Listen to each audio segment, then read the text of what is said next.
Stargate Book presents The Power of Nutrition, How Food Affects Consciousness by Rudolf Steiner, audiobook edition and copyright 2024 by Stargate Book. All rights are reserved for this edition. The Evolution of Food Forms, Berlin, November 4, 1905. After yesterday's lecture, some aphoristic remarks concerning the evolution of different races will follow today. First, however, emphasis must be placed on some things that are only mentioned in a few books. The so-called dietary laws found in different civilizations at first glance appear to be very arbitrary. Actually, they are not. They arise from knowledge and wisdom. However, we will have to consider carefully the fact that present-day humanity is not at all able to follow the things we will discuss today. Later, however, it will abandon certain principles for certain laws governing social life. No one will have to believe that one becomes an adept by switching to vegetarianism and such things. Among the Eastern peoples, there is a certain care for medical science, which is exercised by the physicians in question, giving a great deal of importance before anything else to the nourishment of their physical bodies. There where the ancient spiritual life still subsists, there are men who have become healers in the ancient way by feeding exclusively on milk. They are very clear that, having excluded all other food, they are able to acquire energies capable of physical healing, but which are especially useful in healing so-called mental illnesses. They have their own particular duties to perform. They are well aware that by drinking only milk, they will develop certain energies.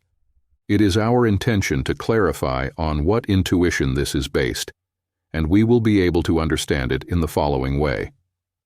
We know that human evolution took a certain course. Around the middle of the Lemurian epoch, the original human split into a human with an ascending tendency and one tending toward the animal.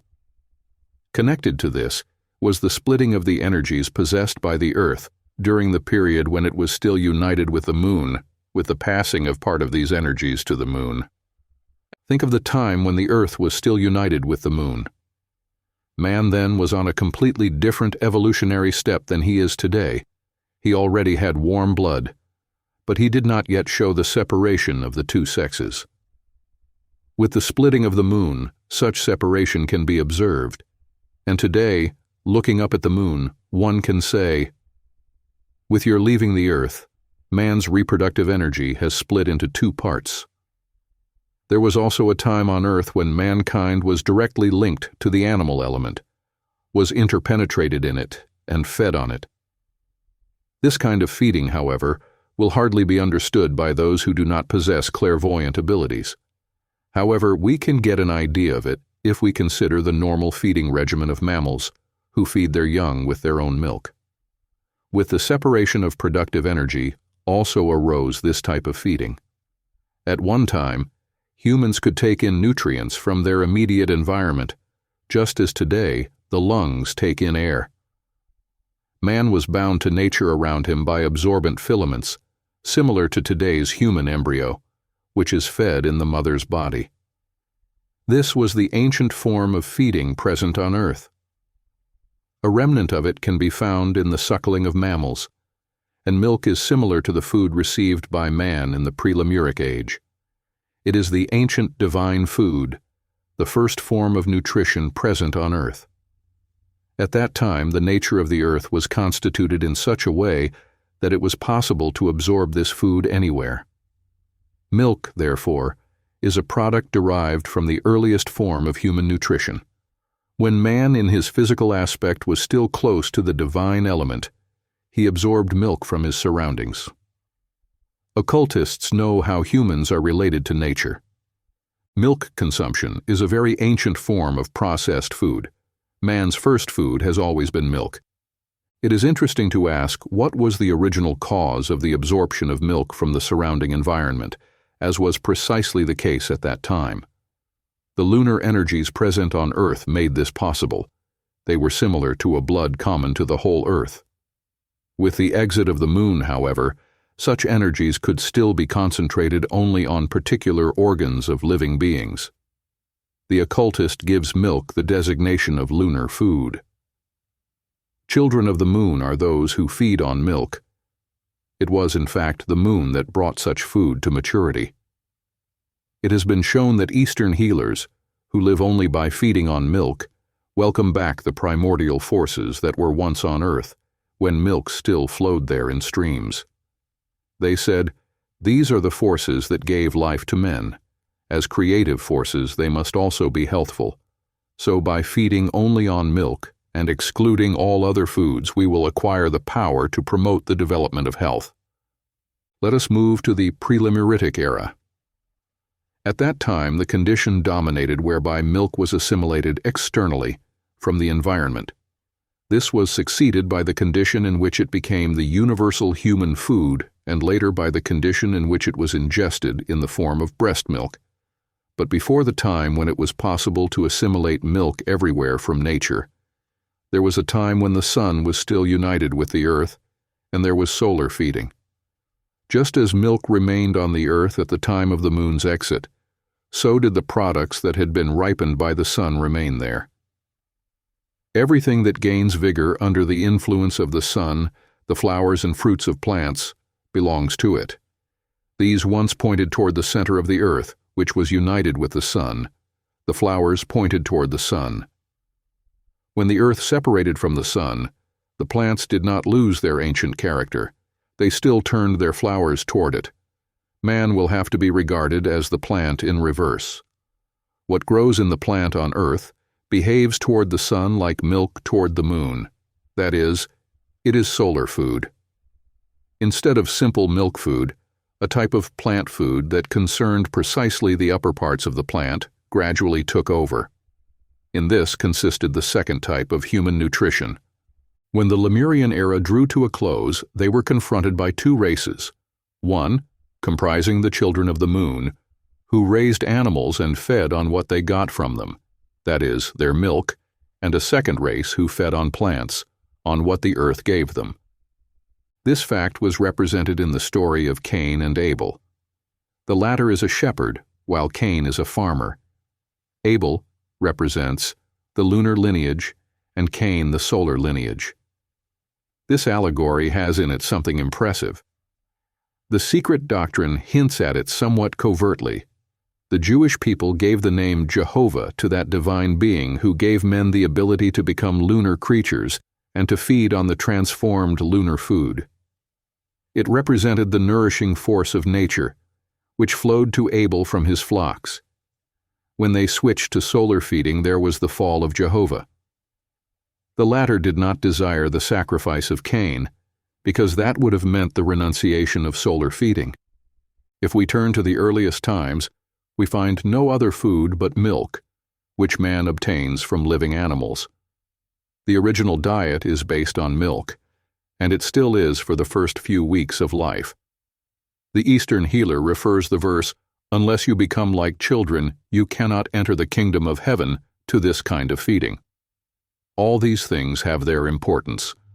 Now we move from the Lemuric to the Atlantean epoch, to the peoples who inhabited the region of the present Atlantic Ocean. With the Atlanteans, something new occurs compared to the previous epoch. They first begin to feed on something that is not drawn from life. They feed on what is dead, taking in as food something in which there is no longer life. This is a very important moment of transition in the evolution of humanity. Feeding on dead beings made possible the rise of selfishness, represented the proper connection of self-centeredness.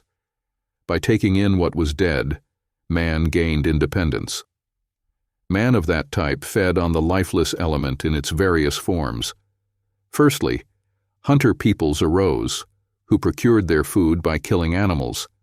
Secondly, peoples arose who fed not only on what had ripened in the sun, but also on what grew beneath the earth. For here, too, it is lifeless food, as in the case of the dead animal. In the latter, everything living in its outward nature and impregnated with blood has moved away from the lunar energy. Milk, on the other hand, which is related to the living process, still contains such energy. When humans ingest lifeless food, they are taking in parts of decaying organisms. Similarly, The elements of the plant that grow underground, that is, that which is not traversed by the warmth and radiance of the life principle of the sun, can be considered lifeless. The root, therefore, corresponds to the blood-soaked body of the animal. Later on, there was then a feeding that was previously completely unknown. Man added to his nourishment mineral substances that he obtained from the earth, such as salt and other elements. Thus, to feed himself, man used substances taken from the three kingdoms. This is roughly the path taken by Atlantic evolution as far as food is concerned. First there arose hunter peoples, then farmers, the lineage of Cain, and finally miners, who extracted materials from underground. All these things represent moving away from the life force or productive force. Both the dead animal and the part of the plant that is in the ground are far from life. Each type of salt constitutes a dead element of the mineral kingdom, that which remains as a remnant. Now we come to the fifth radical race. It continues to subsist, the one who drinks milk alongside the one who eats fruits. The other forms of food are added as something new. In the fifth radical race comes to light predominantly that which is obtained from the mineral world, making use of a chemical process. It is alluded to in Genesis. Now we are elevated in evolution. Chemistry is applied to plants, to the fruit, and wine is made from it. In Atlantis it had not come to that. That is why it is said in the Bible that Noah, the progenitor of the post-diluvian race, from the beginning remains intoxicated by wine. From the plant kingdom something is produced by a chemical mineral process. Throughout the period when the fifth radical race will dominate, wine will serve a definite function.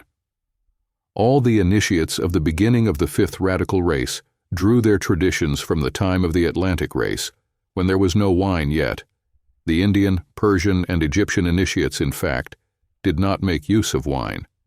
In sacred acts, what mattered was only water. With the fifth root race, thus arose wine, which was accompanied by the mineral treatment of the plant.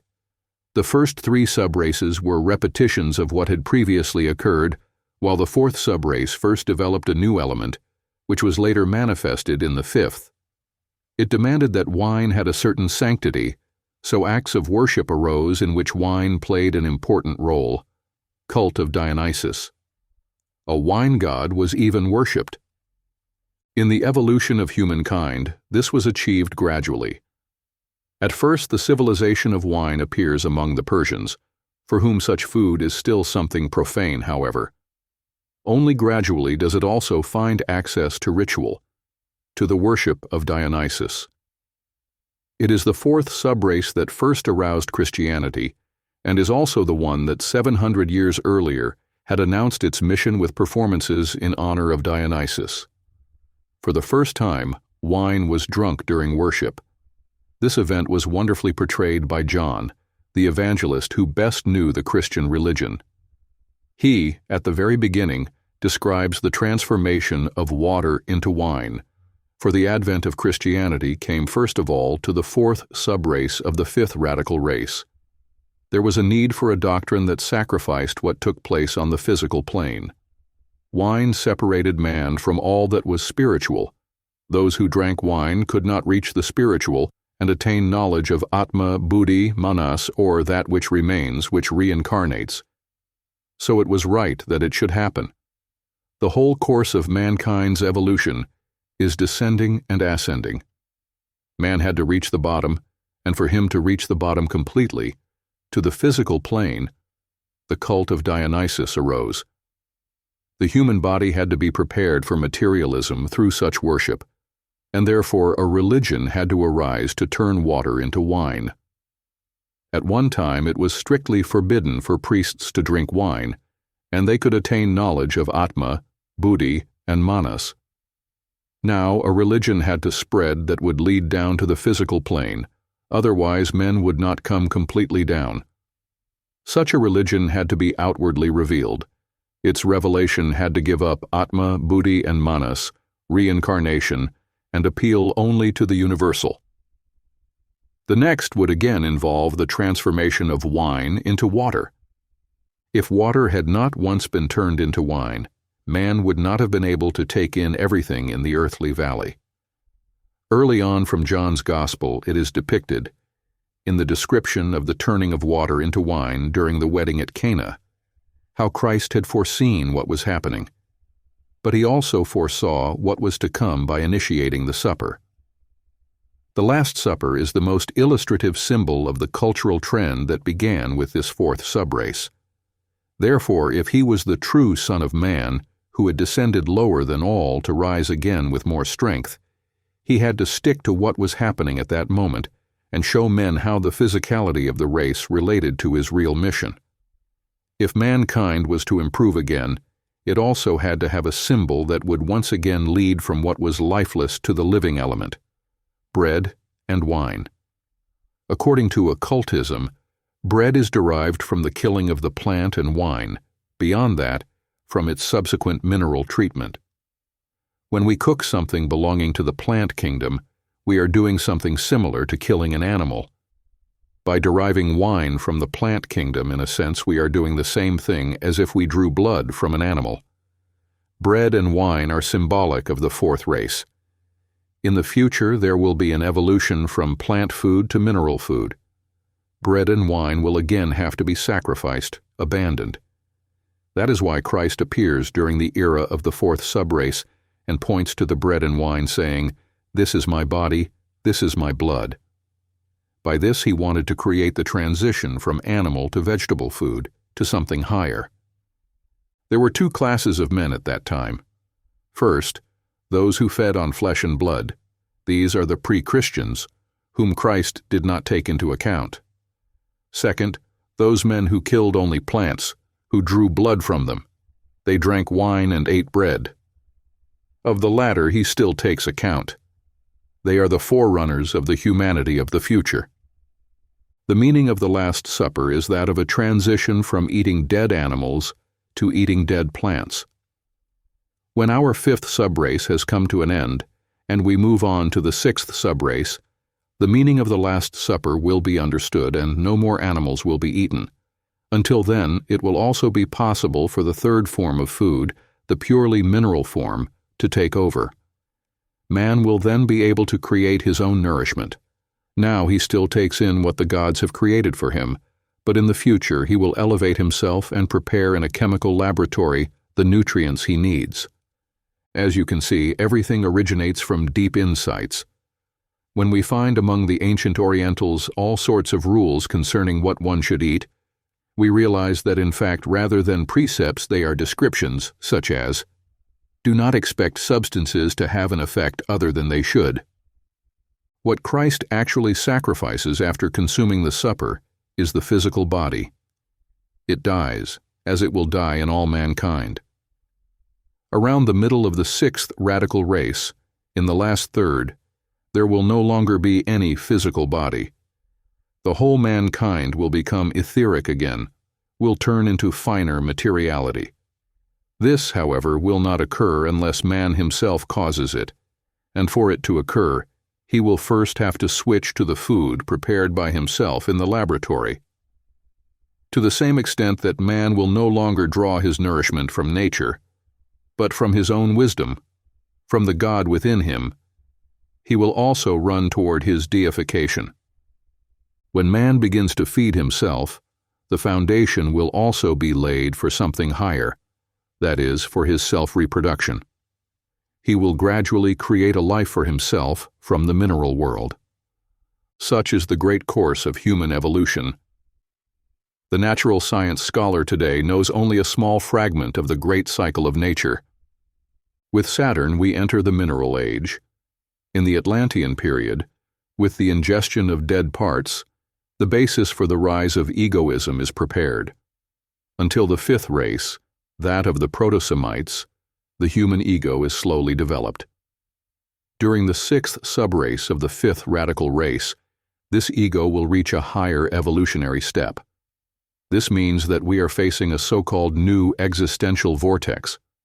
The present spiral began at the time when the proto-Semites laid the foundation for the evolution of our radical race. See Figure 1. We are indebted to the Proto-Semitic civilization for everything that has existed up to now. But at this moment, a new point of impact with the Slavic peoples is glimpsed, which will concern future evolution. One people is giving the world a new imprint, while simultaneously enacting a break with the past. This takes place in the form of hidden spirituality by the Russian peasantry and forms the second part of the future spiral. At the moment, a certain civilization is disintegrating, while a new one is being prepared. It is being prepared in the West, but it will have its manifestation in the East. The old will give impetus to the new. Wherever new principles are found in our age, everything appears germinal, crude, clumsy. The ancient, on the other hand, is chiseled, but it has the character of criticism, of disintegration.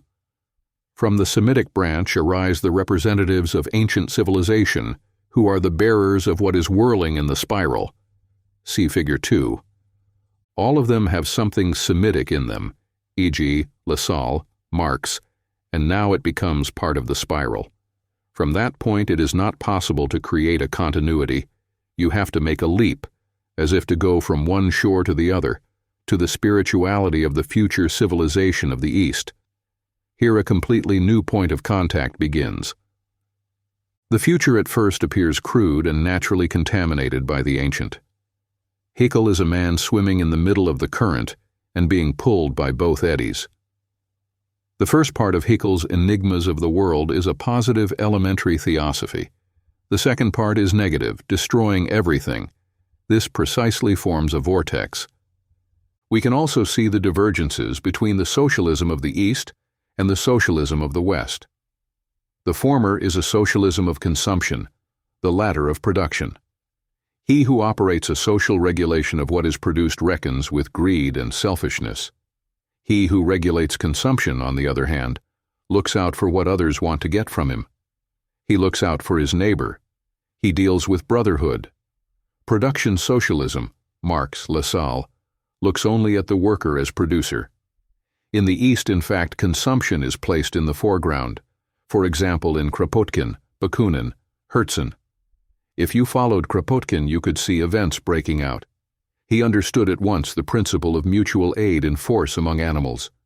In contrast, the socialism of the West is founded entirely on struggle. In this way, the trends of the evolution of worlds are intertwined. Nutrition problems and therapeutic methods. Berlin, October 22, 1906. Moving from the scientific spiritual point of view, we will talk today about something to which great value can be attached if it is understood in the right way. Some points of view regarding diet and therapeutic methods will have to be established. More than in any other discussion, however, you will have to consider that this is only the selection of details of an aphoristic nature drawn from an infinitely vast field, and that it is very difficult to talk about it nowadays in a language understandable to everyone. Therefore, it will be possible to discuss them only approximately, partly because in such an extended circle one does not address oneself exclusively to initiates, who would be able to perceive each word according to its actual truth value. In occult schools, where the members are already at a higher level, one can agree on a definite form of expression, so that a certain word recalls a corresponding impression. Every such event that it will be possible to deal with today only in passing, often in everyday life, acquires another meaning.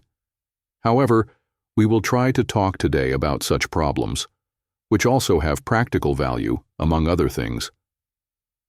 Those people who do not believe that the effects caused by causes originating in the spiritual world are far more powerful than the effects that occur in the outer physical world will not gain much from what I am about to say. Someone will theoretically admit that in what is referred to by the name of spirit and which exerts great influence in the world, there are energies, similarly to what happens in electricity, magnetism, and so on. But this will only gain real importance when everyone therefore shows greater sensitivity and understanding. With respect to the current cultural life, spiritual science comes into various kinds of situations. It is mainly misunderstood both by those who want to continue living in the traditional way by retracing the old tracks and by that large group of people who want to make themselves active by implementing reforms in the most diverse spheres of existence. All these different groups of people approach spiritual science and actually find it natural that it is not they who approach it, but on the contrary, it must be spiritual science that comes to them. Thus, it will be easily understandable that, for example, a staunch animal protection sympathizer will not put his strengths and experiences at the disposal of the spirit science movement, and yet be furious if all theosophists do not immediately join the animal protection movement. You can experience this in all specialties, and in one respect this is also completely understandable. Since, however, the theosophical movement is something universal, it behaves toward the various individual movements similarly to a builder's project toward what carpenters, masons, craftsmen, and the like have to produce in order to build a building. The latter are individual workers, but he who has the task of directing the construction work must demand of them that they come to him, so that they receive the specific directions for the work to be done. For this fact, too, it cannot be admitted that other movements, such as those of homeopaths, anti-alcoholists, and others, demand that the science of spirit come to them, when on the contrary all specialties should fit into the scientific spiritual current, which must aspire to a fundamental reform to be implemented in all areas of existence, moving from the inside out. In particular, the position taken by theosophists toward science is easily misunderstood. It is not only natural science scholars who believe that theosophy is their enemy and does not want to know anything about science, as some friends of theosophy also share this opinion. Especially the scientifically trained physician who engages following official requirements will easily make his own the prejudice that theosophy does not work according to scientific methods and therefore does not proceed hand in hand with science. However, this is not the case. Today one hears from many quarters many clichés. That there are specialists is in a way entirely justified, but the ones who make use of such clichés are not the specialists themselves, but mainly those who parrot what those specialists say. I would like to highlight one of these clichés right away. We frequently learn that the public is literally hypnotized when the expression poison is used. This is clearly shown when it is said, "One should not ingest poison." One then gladly speaks of nature medicine. But what is meant by nature? And what by poison? Nature also includes the effect that, for example, the poison of belladonna exerts on the human organism, for it is a natural effect. Nature naturally includes all effects that fall under natural laws. And now, what is a poison? Water can become a powerful poison if man drinks it in large quantities, because in this case it will result in a very deleterious effect. Arsenic, on the other hand, can be very useful if it is used in certain combinations. This is why a really careful study of both the human organism and the events that take place outside in nature is necessary. Already Paracelsus, in his persuasive language, drew attention to the fact that certain processes in the human body are related to others occurring in external nature. And in this view, he approached cholera to arsenic. In fact, he referred to a cholera patient by the name arsenicus, because he knew that in arsenic and cholera there are the same active ingredients, and also because he was able to recognize how seemingly distant events were in mutual harmony. In this case, we are dealing with a natural process that will have to be carefully examined. A further element hindering the path to an understanding with science is the materialistic mentality, which has cast a false light on all the issues being discussed here. Recall to mind what has been said about the effects of certain metals on the human organism. Now, some might say that spiritual science is the purest form of materialism in the moment. It declares that the energies contained in minerals and metals exert material effects on the human organism. However, spiritual science also knows that all matter is in a definite relationship with spirit. Those who represent truly a spiritual worldview recognize that for such substances are not mere matter, and that spirit and soul live in them, just as they do in a creature wrapped in skin. In this sense, the theosophist speaks of the spirit embodied in gold, quartz, arsenic, or the poison of belladonna. For the occultist, the world is full of spiritual entities. The spirituality embodied in lead is in a certain relationship with the human organism, and you heard about that yesterday. For the theosophists, it is not a matter of going in search of some particular spiritual entity that has nothing to do with our world, but rather entities that are contained in every piece of metal and in whatever surrounds us. In this way, the scientific spiritual worldview spiritualizes matter. Spiritual analogies have their basis in real spiritual inquiry. This is not an aversion to specialty here. On the contrary, specialization must exist, just as external events must not be ignored, but it is impossible to reach a broader point of observation with respect to the world from specialized knowledge. Even the physician as a person must know something of the higher worlds, and then he will organize his work quite differently from someone who knows nothing of the broad connections that are possible to make. Even the symptoms of an illness will be evaluated differently. A single finding or experience will probably be deemed of little importance if it emerges from a general look given to the whole. Just as anyone working for culture must have certain assumptions realized in him or her, so the future will also require physicians trained in scientific spiritual teachings. This is not just a matter of empirical skills, but something entirely different. Take, for example, Hahnemann, the founder of homeopathy. There is a big difference between Paracelsus and Hahnemann. The 16th century physician still possessed a certain degree of clairvoyance. This was then still a widely spread quality. Hahnemann already no longer possessed it. He could experience the effects of medicines only with the aid of his senses. For the relationship, in the sense in which it is understood here, between man on the one hand and the creatures and objects of nature on the other, an analogy can be found in the relationship between the sexes, established mainly on the basis of sympathy. It is a mysterious impulse that drives the sexes toward each other, an energy that operates in the sphere of the living. There is nothing mystical, in the negative sense of the word, in understanding that a man feels attracted to a woman. Those who perfect themselves in occult observation of the world entertain a similar relationship with all living things around them. This relationship may be referred to as universal. Just as there is a specific relationship between a man and a woman, so there is a similar one between a man who has developed these energies in himself and the phenomena of his environment. Such a person attains a level of knowledge that enables him to recognize the kind of relationship that exists between a specific object of the external world and man, from which he also derives knowledge of the action of the therapeutic virtues. Paracelsus did not need to prove, in the same way that the magnet does not need to prove that it is able to attract iron. He could claim that in the red thimble resided such and such healing power.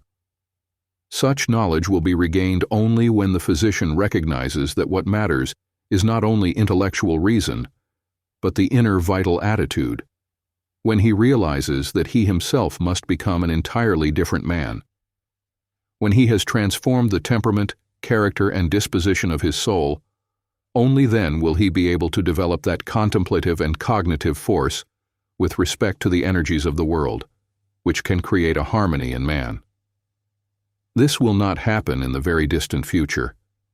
The scientific spiritual worldview has above all the task of indicating certain principles, and some of them will have to associate themselves with this general reflection.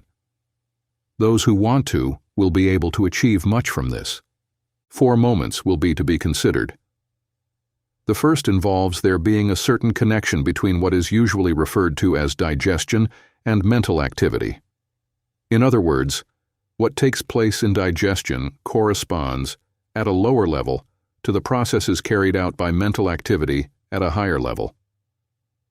In the human organism, in the way it lives in the physical plane, they are in intimate contact.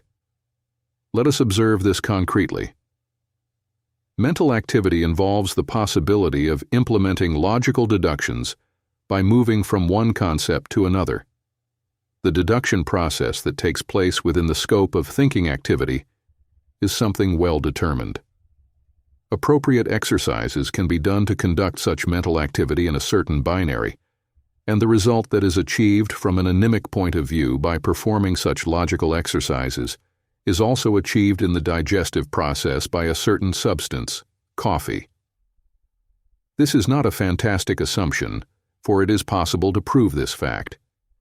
The effects of coffee on the stomach are similar to those produced on thought when performing practical logical exercises. By drinking coffee, you in a certain way promote in thought the logical process of deduction. However, it is well true that there is an increase in the activity necessary for the invigoration of the mind, but coffee promotes deductive thinking in a non-autonomous way. It acts as if by compulsion, and in fact you perceive a certain lack of independence, somewhat like a force acting from outside. If man wants to think logically but be dependent on something, let him drink a lot of coffee. If, however, he wants to perform mental activity independently, he will have to get rid of the very things that act on what is on a lower level. He will have to develop within himself the forces coming from his innermost self, and then he will be able to have the experience that, by doing appropriate exercises, even the stomach will be in order again and will remain so. Another matter to be considered is the following. In addition to ordered mental activity, there is unstable thinking, which makes man unable to remain fixed to an idea. It has a dispersive effect and is characterized by the fact that the mind cannot link one concept to another. This form of thinking also has its complement in the action exerted by a particular substance on the digestive process, and the substance in question is contained in tea. The tea, in fact, acts at the lower level in the same way as what causes any inaccuracy of thought at the higher level. From this you can infer that certain harmful effects of tea, if given the chance, can be truly disastrous. One should not think, however, that a person who drinks tea all his life should finally be inwardly broken. If she is not affected by the negative effects of tea, this is only a sign that her organism possesses sufficient resistance. Just as digestion corresponds to mental activity, heart and blood activity correspond to the life of will and desire, so that what exerts an action on the blood by means of certain substances and types of food will have a corresponding effect on volitional activity. This must be kept in mind, especially when the opposite occurs. Today you will often hear that the view that one can heal someone by means of thoughts has long since been superseded, or that, for example, a person suffering from religious exaltation or persecution mania cannot be healed by means of thoughts designed to persuade him to change his opinion. The outward pathological manifestations are in fact only a symptom, and once it has been eliminated, the disease would attack another organ and present itself again in another form. Occultism has known for a long time how far the studies carried out within materialistic medicine have gone, and it would never occur to an occultist to want to heal a person suffering from delirium by working to the contrary. It is different, however, when one intervenes much more deeply with the means available to occultism, working on the objective cause underlying the illness. Let us suppose the case that a man has disorders in the volitional sphere, that which depends on the malfunction of certain organs. In this case, not only the heart must be taken into account, but also something that is related to it. The materialistic physician will say, because of the symptoms that the patient manifests, it is not possible for me to heal him simply by proposing ideas that should have the purpose of convincing him. However, it is necessary to keep one thing in mind. In the organism, one should not distinguish only two elements, the material basis and what is expressed through it. There is still a third element, which the occultist knows. It is quite true that behind the anemic activity that is expressed on the physical plane, that is, behind that which is manifested by means of volitional impulses, there is in fact an organic activity. Behind it, however, there is a third element. The organs are built up from the spirit, They originate from a spiritual element. And it is to this spiritual present beyond the physical organs as their cause that our attention must be directed. If, for example, you wanted to convince a person with appropriate reasoning that he has mystical exaltations, you would not solve the problem at all. If, on the other hand, you act upon her in such a way as to reach that which causes organic activity in her, that is, the etheric body, you might bring about some effect, not by making use of reasoning, but by doing something that apparently seems to have no connection with her life of representation. To understand this, we start with the idea of a religious truth. With respect to it, you could place yourself in such a way as to understand it, and in this case, for reason, the necessary would be accomplished. But even when you would consider many ideas, they would be absolutely ineffective in producing changes in your organic life, whether for the life of the etheric body or the life of the physical body. For this reason, it would be ineffective to try to convince a sick person by proposing right ideas, as this would have no influence on his volitional activity. Instead, try to think that this activity can be effective not only from an intellectual point of view, and tell the person in question, "You must not understand this only once. You will have to make these ideas act in you again every day. In other words, this will have to repeat itself rhythmically day by day and be accompanied by very special feelings and images. If you do this only once, this will have no consequence. But if it happens regularly over an extended period of time, it will even affect the organic constitution." This is what is called concentration and meditation. In the period of time of 1 hour, therefore, it is not possible to affect a man. By giving him directions instead, and performing them he daily for a period of many weeks, some effect will be produced on him, for what is behind the organ, which has the task of edifying him, will be reached. Occultism proceeds on the same ground as scientific therapy, but makes use of much broader knowledge. Of course, these ideas nowadays cannot yet be publicly announced. Breathing activity is to a large extent related to emotional life and sensory life. Starting from this, you will be able to get an explanation for many things, if it becomes clear to you all that is connected with respiratory activity, and if you also understand that by means of this emotional life and sensory life can be influenced. Breathing activity presupposes that the blood is supplied with sufficient oxygen, and that as a result of this organic matter can be kept alive. A person who takes joy in spiritual things, who has a disposition for the spirit that provides him with a happy state of mind, that acts on him constantly, will influence the state of his organs in a salutary way, starting with the spirit. If we return once again to digestion and mental activity, we will find that in this particular field there is still much to be done. We should be clear about the fact that mankind needs to shift more and more to a different dietary regimen with more awareness. However, those who accumulate notions in this field today often still make a certain mistake. It consists in wanting to learn too much from what men call nature. Man only wants to follow nature. Paracelsus says, on the contrary, that one should not submit to it. That is, the physician must approach nature by examining it. But in this he must be an artist. He must go beyond the processes that occur in nature.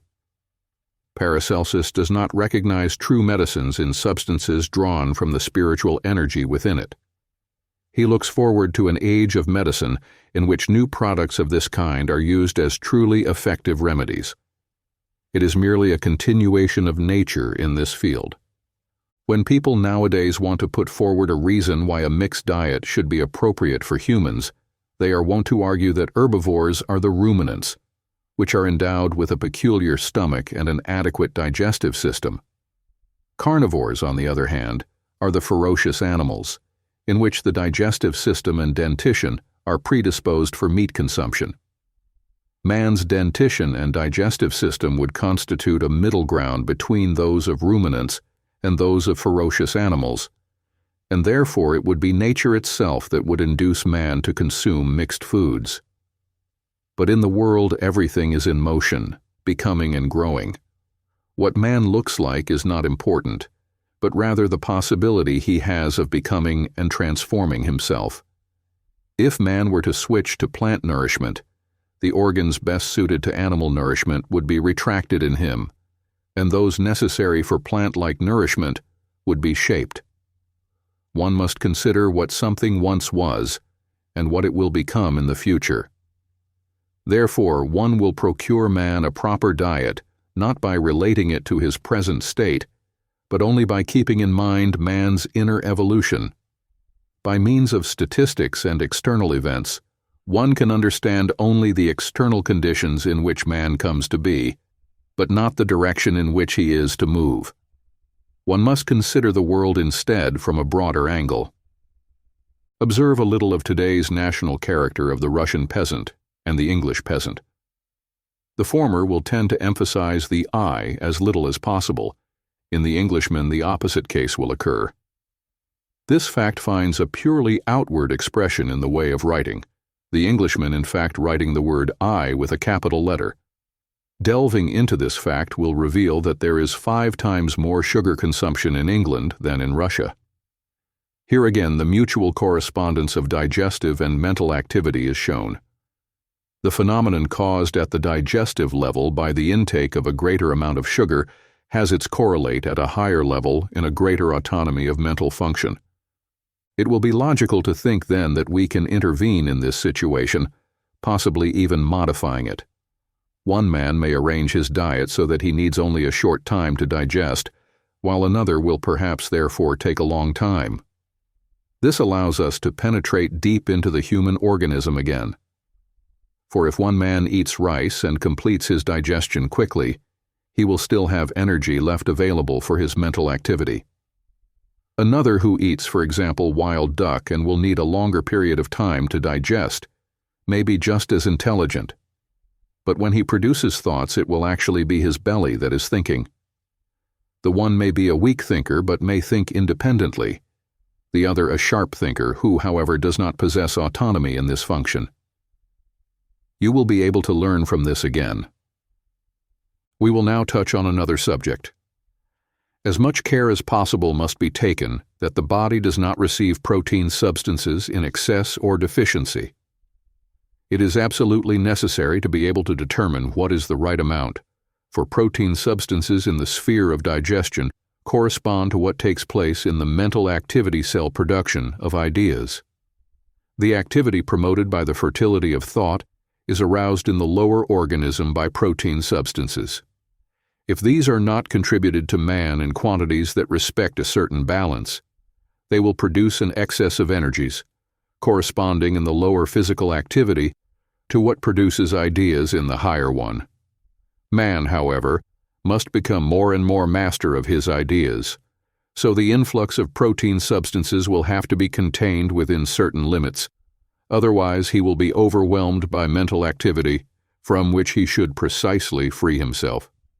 This is what Pythagoras was referring to when he taught his disciples to avoid feeding on beans. Surely some will say that the one who eats rice is a sluggish thinker. Certainly a man who eats rice will not be evolved because of this. However, it is not a matter of just knowing rules, and one should not think that everyone should just carry them out. When what is found at the lower level is not in harmony with what is taking place at the higher level, it will be possible to cause sickness for that reason alone.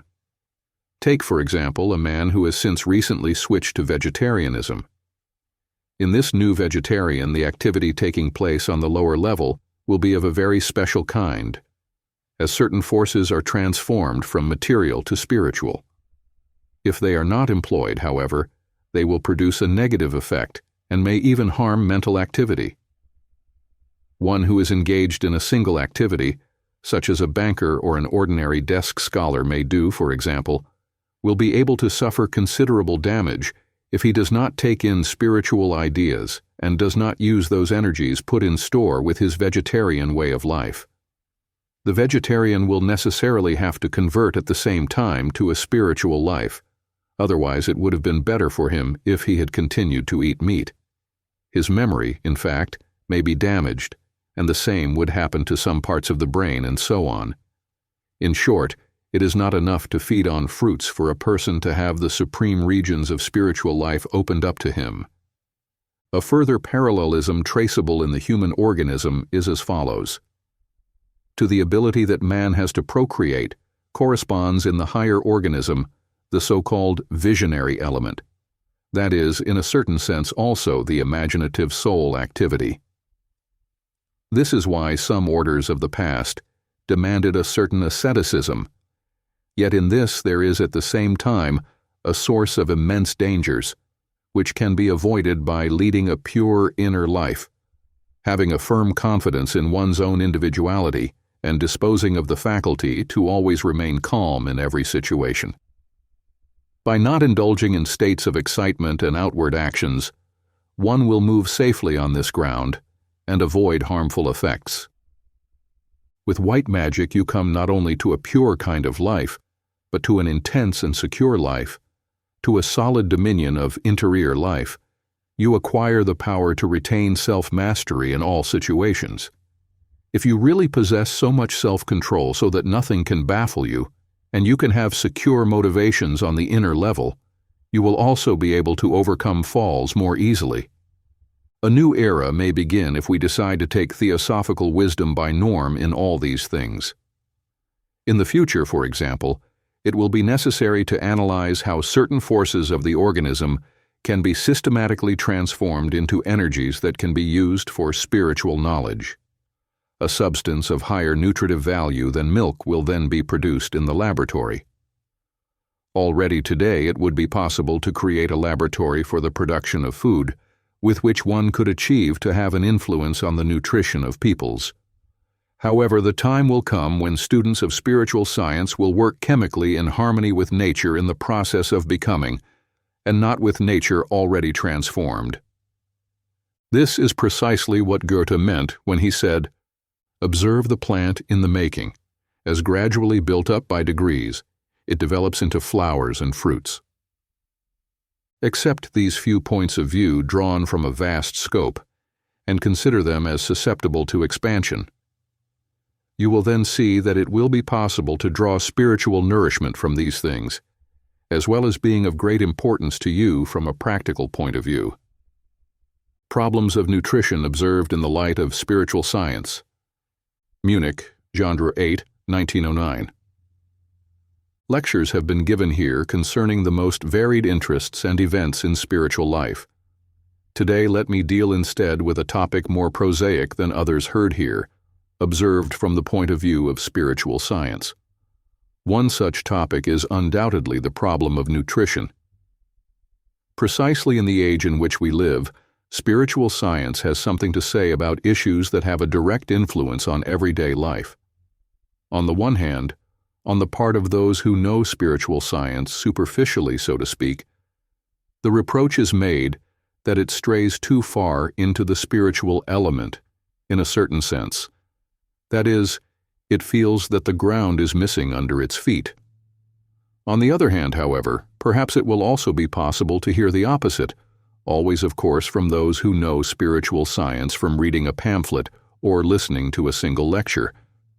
One could express this second reproach by saying that anthroposophists talk too much, that they worry too much about what they should eat or drink. In one respect, they might even be idealists who speak in this way. They might raise this reproach precisely men of this type, who from a certain elevated point of view, at least that is what they believe, look down on the prosaic nature of life, starting from such a point of observation that allows them to say that whatever man eats or drinks is entirely secondary, indifferent.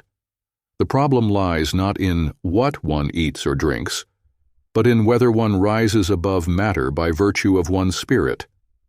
Even very well-meaning idealists could raise a similar reproach to anthroposophy. At a time when such issues are really being talked about from other points of view as well, it will not be without interest to hear what spiritual science has to say on the subject. The maxim, "man is what he eats," is attributed to a German philosopher. Distinguished thinkers have endorsed this utterance of Feuerbach's, that what man ultimately produces is only the result of the food he digests, the consequence of what he takes in himself from a purely material point of view, that is, what he assimilates through his feeding and digestion. It might occur to some then to say that he believes that man is really what he eats, if there is so much talk about eating. At this point, we will have several things to say if we look at the matter from that point of view. We will have to understand precisely the meaning our lecture intends to have, analyze from what principles it takes as its starting point, for we could not understand each other if we did not first understand each other on this. Today's conference is not intended to produce seditious effects in any direction, and it will have no reforming element in itself. The scholar of spiritual science has a duty to state the truth about events, just as he has a duty to make known how they are presented. The point of observation from which he speaks shall not be of a seditious kind, for he is confident that the man who has known the truth, from that force also works righteousness. For this reason, this lecture is not intended to be seditious either in regard to one or the other tendency, and anyone who would think that here it was intended to defend or oppose a particular dietary regimen would have completely misunderstood the spirit of this lecture. It will only be set forth in this context how things stand. The less you receive the impression that it is a pro and con here, the more it will be possible to understand each other. After this premise, from the vantage point of spiritual science, we can raise the following question. Isn't the maxim that man is what he eats somewhat well-founded? We must always keep in mind that the human body is an instrument of the spirit. When we discuss something concerning the various functions that the body has to perform, we can employ the parable that man employs the body as a physical instrument, and just as an instrument is of no use if it is not tuned in the right way, in the same way it will be of no use to our body if it is not tuned properly. For an instrument is of no use unless it is tuned properly. In the case of man, when his body does not respond properly, he loses his freedom as far as his purposes are concerned. Such is the position taken by us spiritual science scholars with regard to what concerns our bodies. We will have to ask ourselves, by means of incorrect nutrition, do we not run the danger of making the organism inadequate to carry out the intentions, purposes, and impulses of our life, and do we not become slaves of our body, dependent on it? Can there be a possibility of organizing that body so that it becomes a more suitable instrument for the impulses of our spiritual life? By feeding ourselves in the right way, would we not become precisely free and independent of our body? What will we have to eat in order not to be what we eat? In this way, the question is looked at from a different point of view. All of you, of course, know, I shall only have to allude to that fact known to all, that considering the problem from a purely materialistic angle, man continually consumes what is built up by his organism, and thus needs to replace it again through nourishment, taking care that this is done in the best possible way. What could be more obvious than to say, examine the substances that make up the animal organism that the human organism needs, and see to it that the latter does not lack these substances. Such an idea remains in any case extremely materialistic. We must ask what real function the foods consumed by man have, and in what sense they are in fact employed within the human organism. It can be said that the human organism, and I expressly stress that what I say in relation to man for spiritual science applies only to man, and this is because it cannot bring man much closer to the animal, consists of protein substances, fats, carbohydrates, and mineral substances. The question can therefore be asked as to what is the best way for man to feed himself, so that from these food substances he procures for himself the amount necessary for his organism. At this point, it will be necessary at once to call attention to the fact that spiritual science must remain firmly on the ground that shows us how every material process, that is, everything that takes place in the physical sensible world, is only an external process, and how in reality even the processes related to nutrition cannot be only physical, but, on the contrary, as physical, can only be manifestations of spiritual ones. It will then be necessary to keep in mind that man is a totality, in which the physical body appears as if it were composed only of chemical substances. It has always been emphasized how from the purely physical world one can ascend to the spiritual one. In this regard, we have often heard it said that the physical body is something that is built up by the etheric or vital body, for the latter possesses the aptitude to mold, and it is not possible then to regard the physical body as if only chemical processes were taking place in it. We err when, following a materialistic way of thinking, we simply ask ourselves what happens to the chemical substances in us, limiting ourselves to considering precisely only the chemical processes that take place in our bodies. We must remember that behind the etheric body there is still the astral body. This is the expression of instinctive feelings. In a sense, it is the manifestation of the anemic. And when we consider man from the scientific spiritual point of view, we recognize that both the etheric and physical bodies are totally interpenetrated by this astral body. We must not deal with this problem by considering it unilaterally, but instead look behind the physical body to the astral body. To the latter we must then add again the human ego, the fourth element of the human entity. Only then will we have before us man in his entirety, when we consider him as an entity composed of four elements, and only then can we deal with the problem of nurture in its true proportions, when we can give an answer to the problem of how these entities act under the influence of such and such a nurture. You all know that man takes food for himself primarily from the vegetable and animal kingdoms, as well as from the mineral kingdom, and builds his body by means of them. Emphasis is expressly laid on this fact for all those who devote themselves in a strict sense to a tendency that has some interest in the inner life. I am not speaking here in particular either for esotericists or anthroposophists who wish to educate themselves to reach the level of spiritual observation. What will be said here, however, is valid in general for every man. Man gets his food from the animal, vegetable, and mineral kingdoms. Now we will have to be clear in ourselves that the plant is even in an opposite position to man, while the animal is in the middle between the two. This opposition finds its outward physical expression in the respiratory process. We all know that this physical manifestation is accomplished by man's inhalation of oxygen, in its assimilation and conjunction with carbon, and in the expulsion of carbon dioxide. The plant, on the other hand, absorbs carbon to provide for the growth of the organism. It too, in a sense, breathes, but the breathing process acquires an entirely different meaning here. We can then say that the plant and man, from a purely spiritual point of view, show opposite modes of behavior. And we will be able to get an idea of this if we clarify the question of the influence exerted by light on the plant. You all know what influence the subtraction of light has on the life process of the plant. What makes it possible for us to see the surrounding world by means of our eyes as an immense surface of radiance, luster, and colors is light. It, in a sense, elicits the life process of the plant, and at the same time operates in such a way as to make visible to us the bright-colored surface of our surroundings. This is physical light, but those who believe that it is only something physical are wrong. Just as behind every physical manifestation lies the spiritual, so behind the light that flows toward us, there is a spiritual light.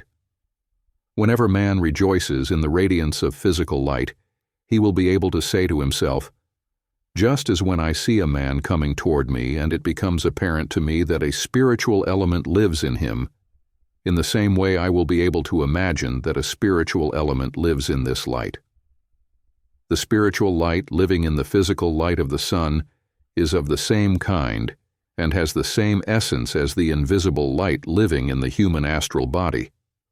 A fragment of something floating in the entire cosmic space lives in the astral body, only it is physically invisible, and this shows that in a sense it is the opposite of physical light, that is, its completion.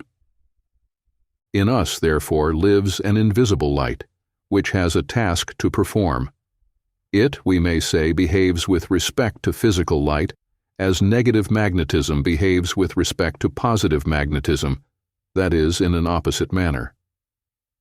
We will recognize it in its outward manifestation when it becomes clear to us what relations exist between the physical body, the etheric body, and the astral, which on the other hand is interpenetrated by the ego. It has often been repeated here that the etheric body throughout life fights against the decay of the physical body. In man, and indeed this is also the case in the animal, there is added to this the astral body, the inner light, which has an opposite task to perform to the outer light. When the latter manifests itself to the plant, it builds up the living organism of it, forming therein protein substances, saps, carbohydrates, etc. The inner light, on the other hand, has the task of demolishing such formations again. In this consists a part of the task of the astral body, since it is a continuous dissolving and destroying of the protein products and those of other kinds that we assimilate. It is, so to speak, a utilization of the products that we assimilate, which comes to oppose what has been built up by the outer light. Without this activity of inner disintegration, man could not be an ego, for he is precisely an entity precisely insofar as he is able to have inner experiences. While the etheric body is strained to keep the physical body alive, the astral body provides for the demolition again, the dissolution of the assimilated products.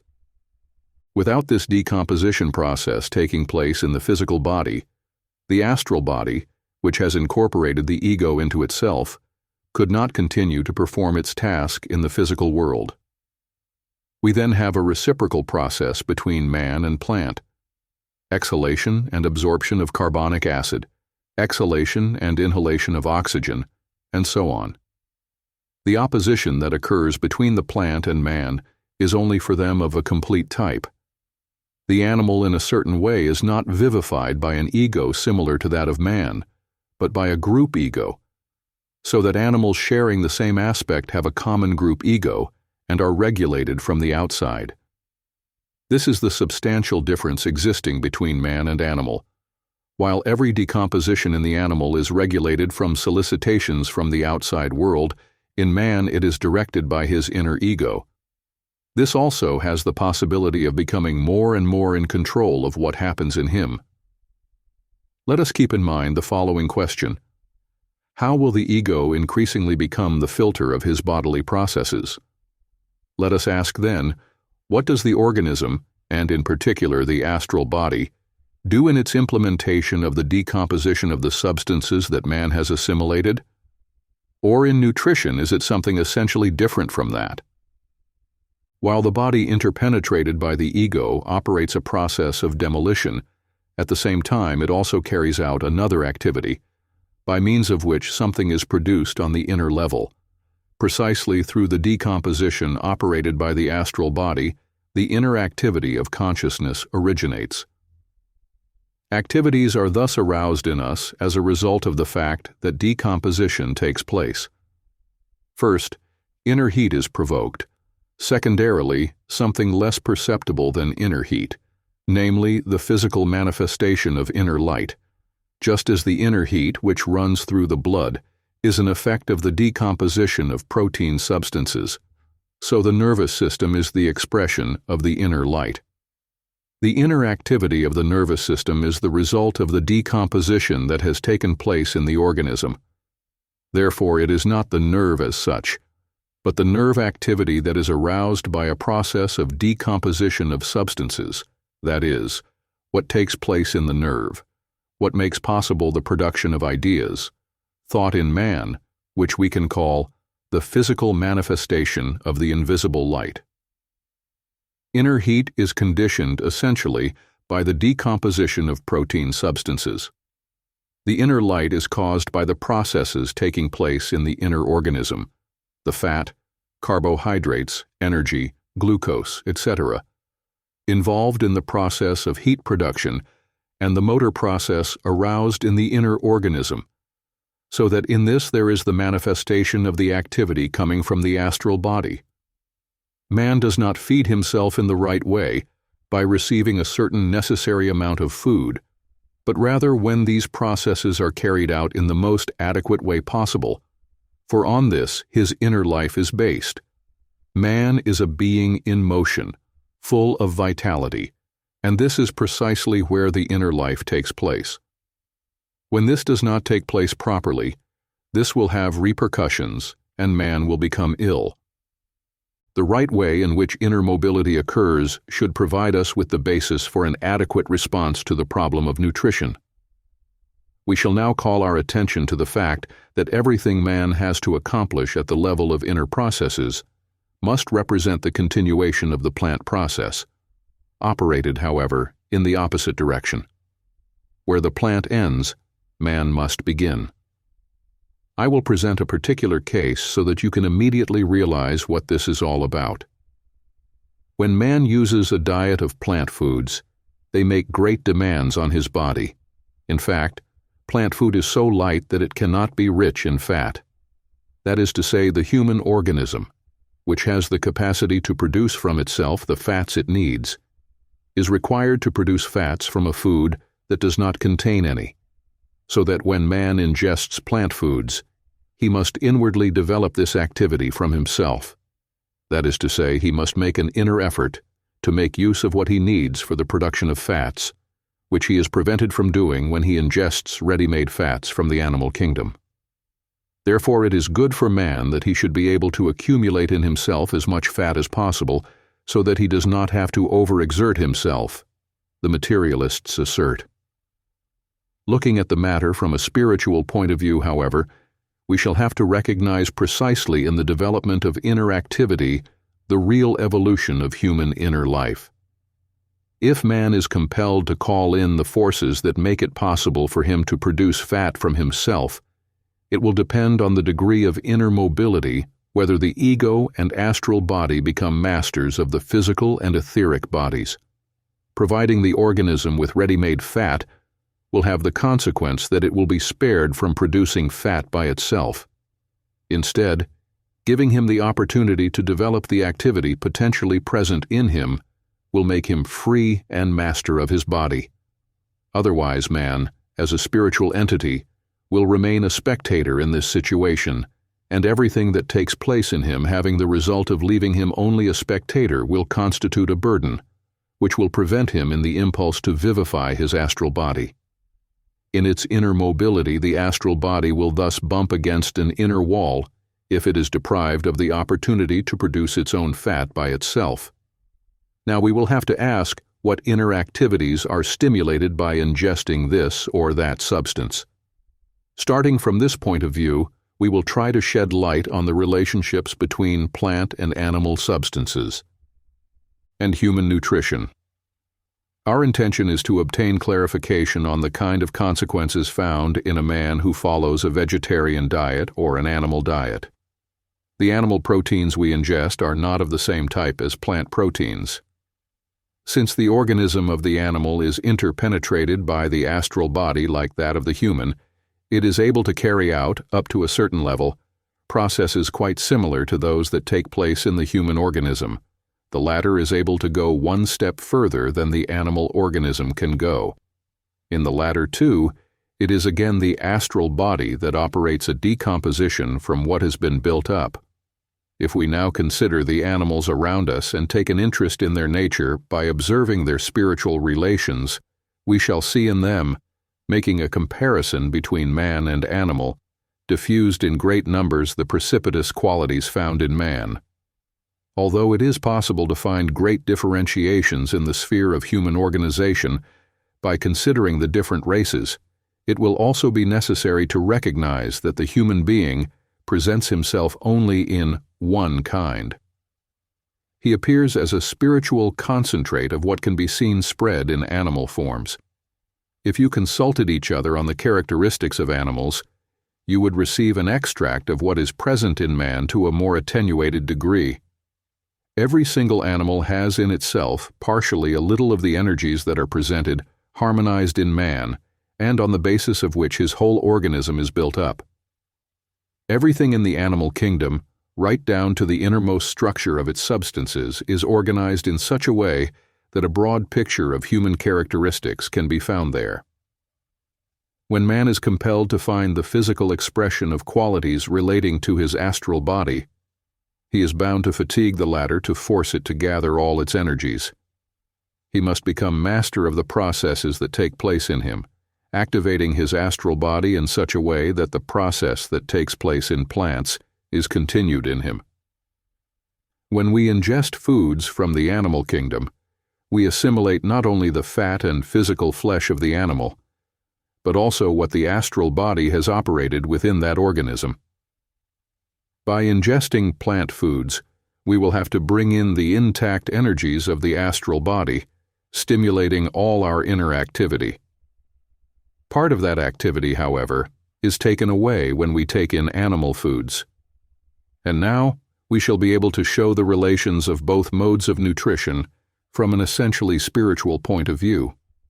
If man wants to become more and more master of what goes on in his body, it will depend on the process within him whether he acts in the external world with adequate energy, whether he develops certain qualities outwardly, that is, whether he shows strength, courage, and even the element of aggression. It happens, however, that the man does not yet feel sufficiently strong, and not being able to trust exclusively in the energy supplied to him by the astral body, accepts the support of animal food, and so it can be said that man owes to the substances supplied to him by the plant that which makes him an inwardly increasingly free being, and he owes instead to the support given him by an animal diet that which gives him the qualities by which he becomes a being capable of inwardly developing in the physical world certain characteristics, for which no value is given to the fact that they are all produced by the pure astral body. The fact that man has to become an increasingly free being and needs qualities that mirror those impulses that he finds spread here and there in the animal kingdom has prompted him to draw his nourishment from that kingdom as well. Ask yourself in what way the warrior peoples who strove to develop those qualities that made it possible for them to vent their energies at the level of the physical element behaved, and you will find as a rule a nourishment drawn from the animal kingdom, of course with some exceptions. On the contrary, you will find that among those peoples who predominantly developed introversion of character and a kind of contemplative nature, a predominantly or exclusively vegetable diet was usual. We cannot overlook these two aspects. Only if one wants to propagandize for something not moving from cognitive principles but in the manner of an agitator can one speak in favor of one or the other diet, believing it to be a panacea. Mixed feeding was not arrived at by accident, but because in a certain way it had to be arrived at. In any case, we will have to keep in mind that although for health reasons for someone the vegetarian diet may be adequate, for someone else it would mean undermining his health if one were to claim to feed him by proposing a similar diet. That is to say, I am speaking with regard to human nature in general, but always bearing in mind that it must certainly be treated individually, when one has to discover in the appropriate way the path concerning vegetarian or animal nutrition. In the age in which we live, in which there is an excessive consumption of meat, this naturally produces the corresponding effect. When man allows himself to take away an excessive component of his inner energies, external activities develop in him. The soul becomes exteriorized and man is more available to the external world. He will tend to bind himself to it. When, on the contrary, man takes the elements he needs from the plant kingdom, an internalization of character develops in him and he becomes independent, becomes master of his whole being. The more he is inclined to consume plant foods, to make a plant diet prevail, the more he will be able to let his inner strengths predominate, to let the sense for broad horizons develop. He will not bind himself to very limited existential realms, as is the case with those who eat predominantly animal foods and are rigidly inclined to partiality. Obviously, man's present task is to provide for both types of nutrition so that he derives from them what he needs. One may also be so free from prejudice as to acquire no judgment about anything, but one thing is certain. Everything that limits man, that disposes him to emerge in a specialty, comes to him from animal nutrition. Of what, on the other hand, can elevate him from his narrower existential sphere he is indebted to plant nutrition. The fact that men become more and more dogmatic and are able to dominate with their gaze only those things in which they have been raised since their birth is in close dependence on the excess of animal food. On the contrary, if they had more regard for what comes from the plant kingdom, they would realize how much easier it would be to detach themselves from their narrow sphere. The man who wants to have the work of fat formation taken away from him within his own body will be able to notice that this will result in raising a kind of barrier for his astral body. Even not being a seer, and having the ability to judge these things only by following common sense, it is possible to observe already just by sight whether a person prepares his own fat or not. In fact, it is possible to observe already by sight whether a man's astral body is forced to stimulate the formation of fat within his body or not. In this way, then, we see how two opposite character states are produced, depending on whether man draws his nourishment from one or the other realm. We see that we, in fact, grow up with our organism in the world, from which one day we will have to come out again, feeding ourselves properly. There will come a time when men will value plant nutrition more than they do today, and they will truly be able to say, "Before I make my judgment, I need to verify, perhaps from a certain point of view, the other position, which I think is nonsense today, may also be right." Man will recognize that by adopting a plant-based diet, and thus opposing the sense of heaviness in him, he will have broadened his whole physical and spiritual horizon. Particularly in some sciences, the views of those who represent them would be broadened if plant-based nutrition intervened radically. Now we will bring more examples that will show us that man is what he eats and drinks. Let us consider alcohol for a moment. It is produced from the plant kingdom. It would be too long for me to expound here what reasons the scholar of spiritual science gives for showing that alcohol obtained from the plant causes outwardly, already on the physical level, what should be accomplished in man by the work of his ego. For the focus of man resides precisely in the ego, and it is a fact recognizable inwardly through spiritual science that when man drinks alcohol, it takes away from him precisely that activity usually generated entirely by his ego. Those who make much use of a cool do not need to eat excessively, for under those conditions the body requires the ingestion of less food. Normally they would cause the process of combustion. Now instead it is the alcohol that awakens those forces, which usually the intimate penetration of the ego is responsible for arousing. By introducing alcohol into the body, you therefore objectify the activity of the ego. So it is a substance that reproduces, that imitates that activity, and you will be able to understand, therefore, why men make use of it. However, to the same extent that one creates such a substitute, one also makes oneself dependent on it, a slave to it. If man could completely abstain from alcohol, he would attract the best strength of his ego. In this way, however, beyond this barrier is enacted what the ego itself should actually do, and precisely would do, if this barrier had never been raised. Some foods really produce a very special effect on the body. Take coffee, for example. It has a relevant effect, which is manifested in its extension to the astral body. Caffeine acts in the following way. Through the action of coffee on the organism, our nervous system performs almost by itself certain activities, which we should normally reach by our inner strength. It should not be said, however, that in every case it is good that man wants to produce all the energies he needs from his astral body. For man is not a being isolated from the rest of the world, but is immersed in the vital process. Like alcohol, coffee is also a product derived from the plant kingdom, which outwardly has already raised the plant process itself one step higher. As a consequence of this, it has the ability to take a certain activity away from man.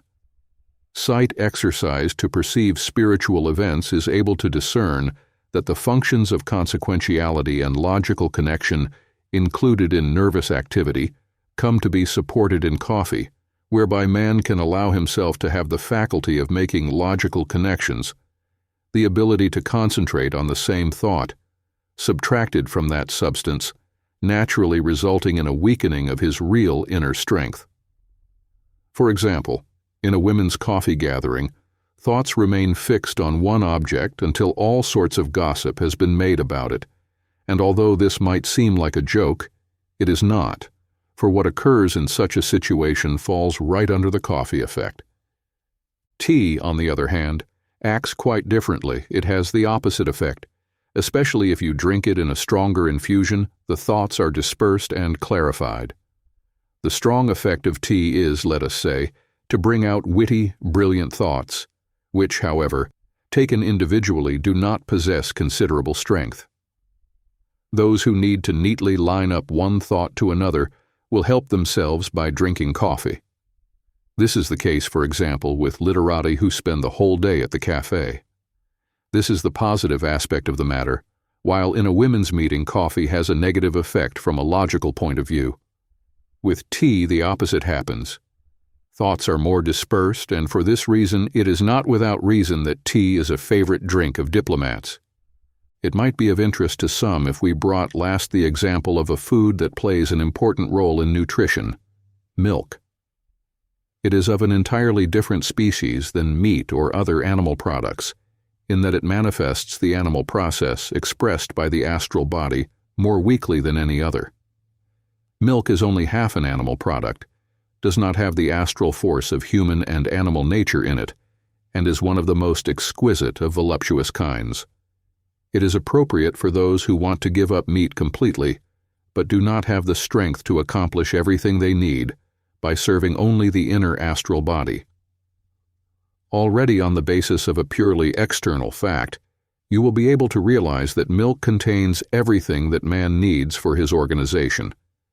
It, although this applies only to a limited extent, is a somewhat independent type of food, for with milk not only a weak organism, but also a strong one can sustain itself.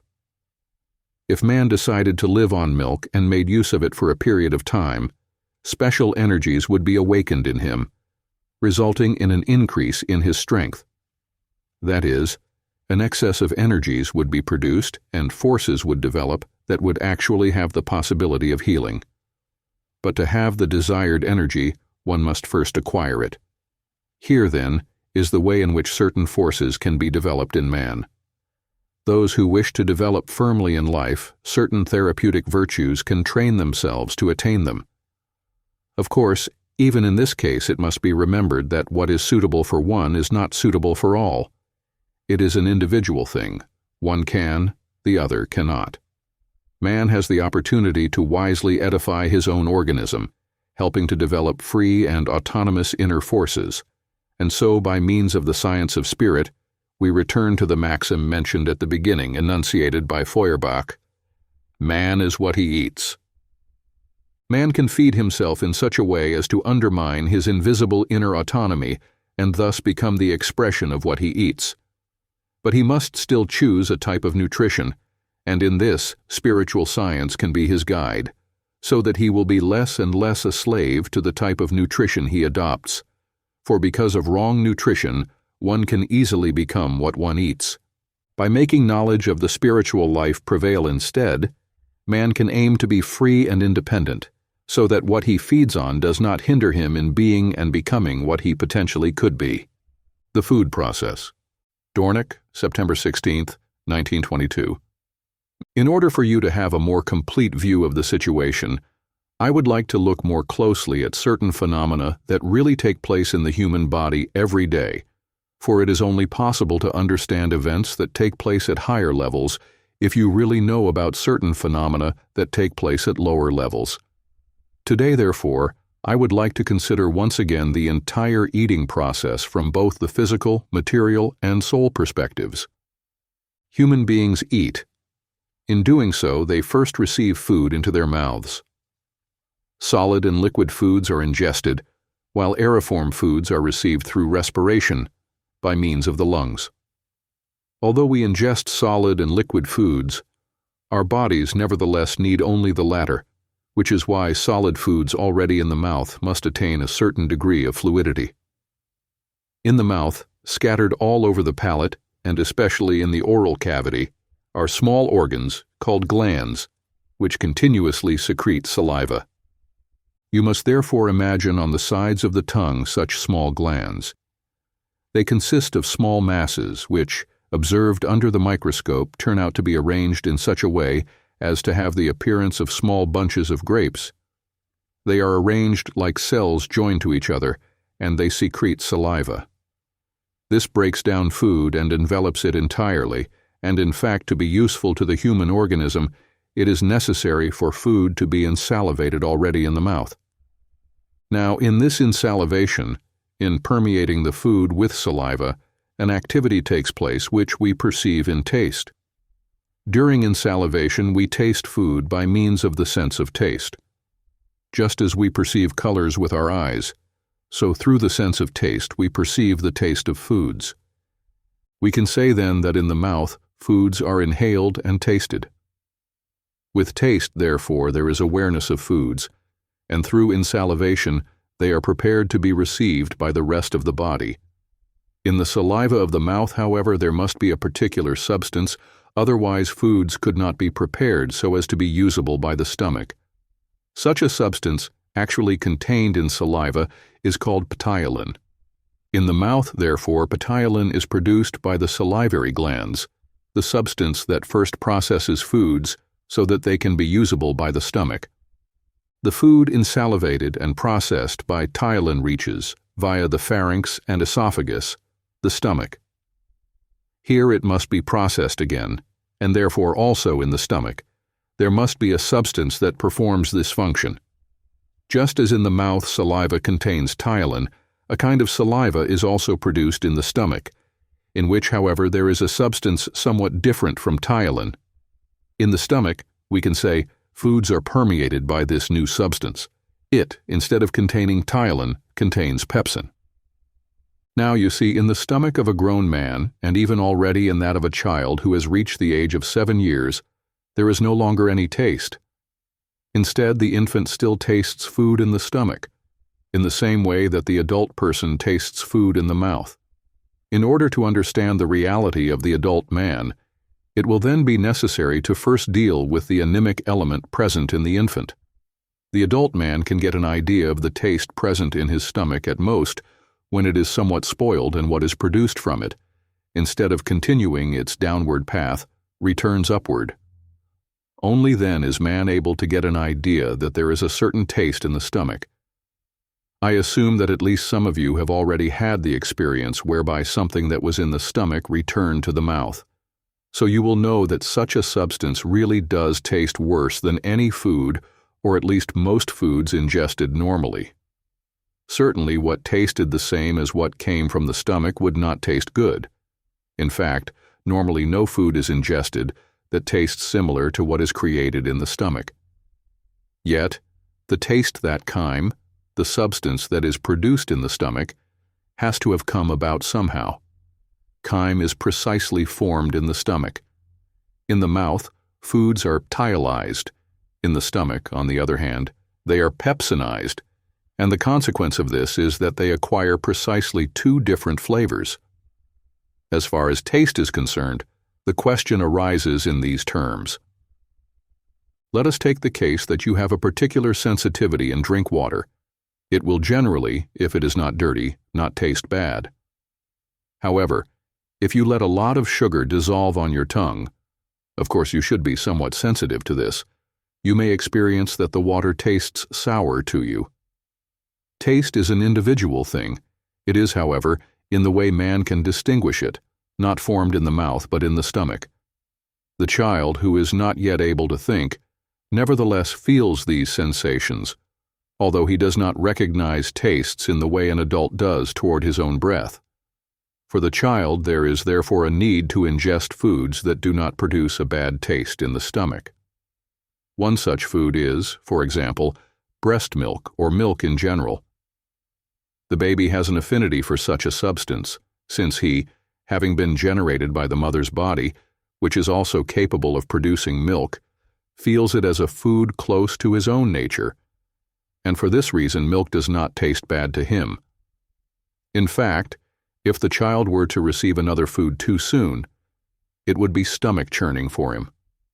The adult does not experience this to the same extent because his taste has become coarser. To the child, on the other hand, another food would prove to be stomach churning, because he would not find any affinity with it. He would experience it as foreign to his nature. We now return to the previous discussion. After joining with pepsin, food from the stomach passes into the intestine, first into the small intestine, then into the large intestine, and so on, and the chyme extends into the intestine. If chyme did not undergo any transformation, it would become a hard, stony mass and cause considerable harm to man. Of the chyme, however, something else takes place. Even now, something is produced by a gland. There were glands in the mouth and stomach, and now we find another rather large one located behind the stomach, looking at the human body from the front. This gland, called the pancreas, secretes again a kind of saliva, which through thin ducts reaches the intestines. Because of this, food is insalivated for a third time in the intestines, and the substance secreted by the pancreas even undergoes a transformation. At first, the pancreas secretes a certain substance, similar to the pepsin of the stomach, but then in the passage to the intestines, it undergoes a transformation, becoming more acrid, as the foods must now be processed more violently than before. This more acrid type of salivary substance secreted by the pancreas is called trypsin. It insalivates the chyme a third time, and here again something new happens. What I am about to tell you about cannot be understood consciously by man with the mind, as I already told you last time, because the substance formed by the chyme is now sensitively perceived, tasted, or felt by the liver, and thought by the kidneys. So, we can say that everything that takes place within the intestines is thought by the kidneys and sensed by the liver. In these organs resides an anemic, which is able to perceive in the same way that man perceives with the mind. However, man in this case does not have consciousness of what takes place at that level. At most he acquires it, in part, when he dreams. What takes place at that time is presented to consciousness in the form of images. When chyme winds its way through the intestines in the guise of a snake and mixes with trypsin, it exerts a stimulus that is perceived in dreams by man in the image of a snake. What man perceives is thus the transformation into a vague, indistinct animus. Thus we have established that the liver perceives what takes place as a result of the action of ptyalin, pepsin, trypsin. I am compelled to express myself using such terminology, since unfortunately it was science that gave the events such horrible designations, and in an attempt to want to clarify things, one is already barely accepted by it. If one wanted to give these events new names, one could do so, but in order not to unnecessarily astound science, one refrains from doing so and continues to use the traditional designations: ptyalin, pepsin, trypsin. So it really happens that foods are insalivated for the third time, and this is perceived at the hepatic level. Mouth, taste, ptyalin. Stomach, taste of the baby pepsin. Pancreas, hepatic sensitivity, trypsin. Liver, bile. What this perception at the liver level consists of, you will be able to understand by recalling the sensation, in case you have already experienced it, that occurs when you bring an onion in front of your nose. The effect produced, will be the appearance of tears, and the same occurs with horseradish. Why does this occur? This occurs because horseradish or onion acts on the lacrimal glands, which secrete bitter tears as a result. Well, approximately in the manner of the onion or horseradish, the chyme that winds through the intestines behaves, and the liver secretes bile in the same manner as the eyes secrete tears. For the onion to call forth tears, it must be sensed, felt. In the same way, the liver feels the chyme and secretes bile, which comes in addition to it. Here is the fourth element that participates in digestion. After the mouth with ptyalin, the stomach with pepsin, and the pancreas with trypsin have performed their functions, the chyme is joined by the bile that comes from the liver. Only now is thought expressed by means of the kidneys. When the chyme has united 4 times with the various digestive substances, it is ready to enter the lymphatic vessels by way of the intestinal walls and from there into the blood. We can say then that an extraordinarily complex vital process is present in the human body. Beginning from the mouth until the moment the chyme enters the blood, it is continuously transformed so that it can be digested not only by the stomach, but by the entire human body. This occurs again in a different way. If you were to implement this in a chemical laboratory, even when you were a very skilled professor, you would have to admit that you would not be able to reproduce the processes taking place inside your body. You would first have to chew food with the saliva of your mouth, then with that of your stomach and intestines, and finally with bile.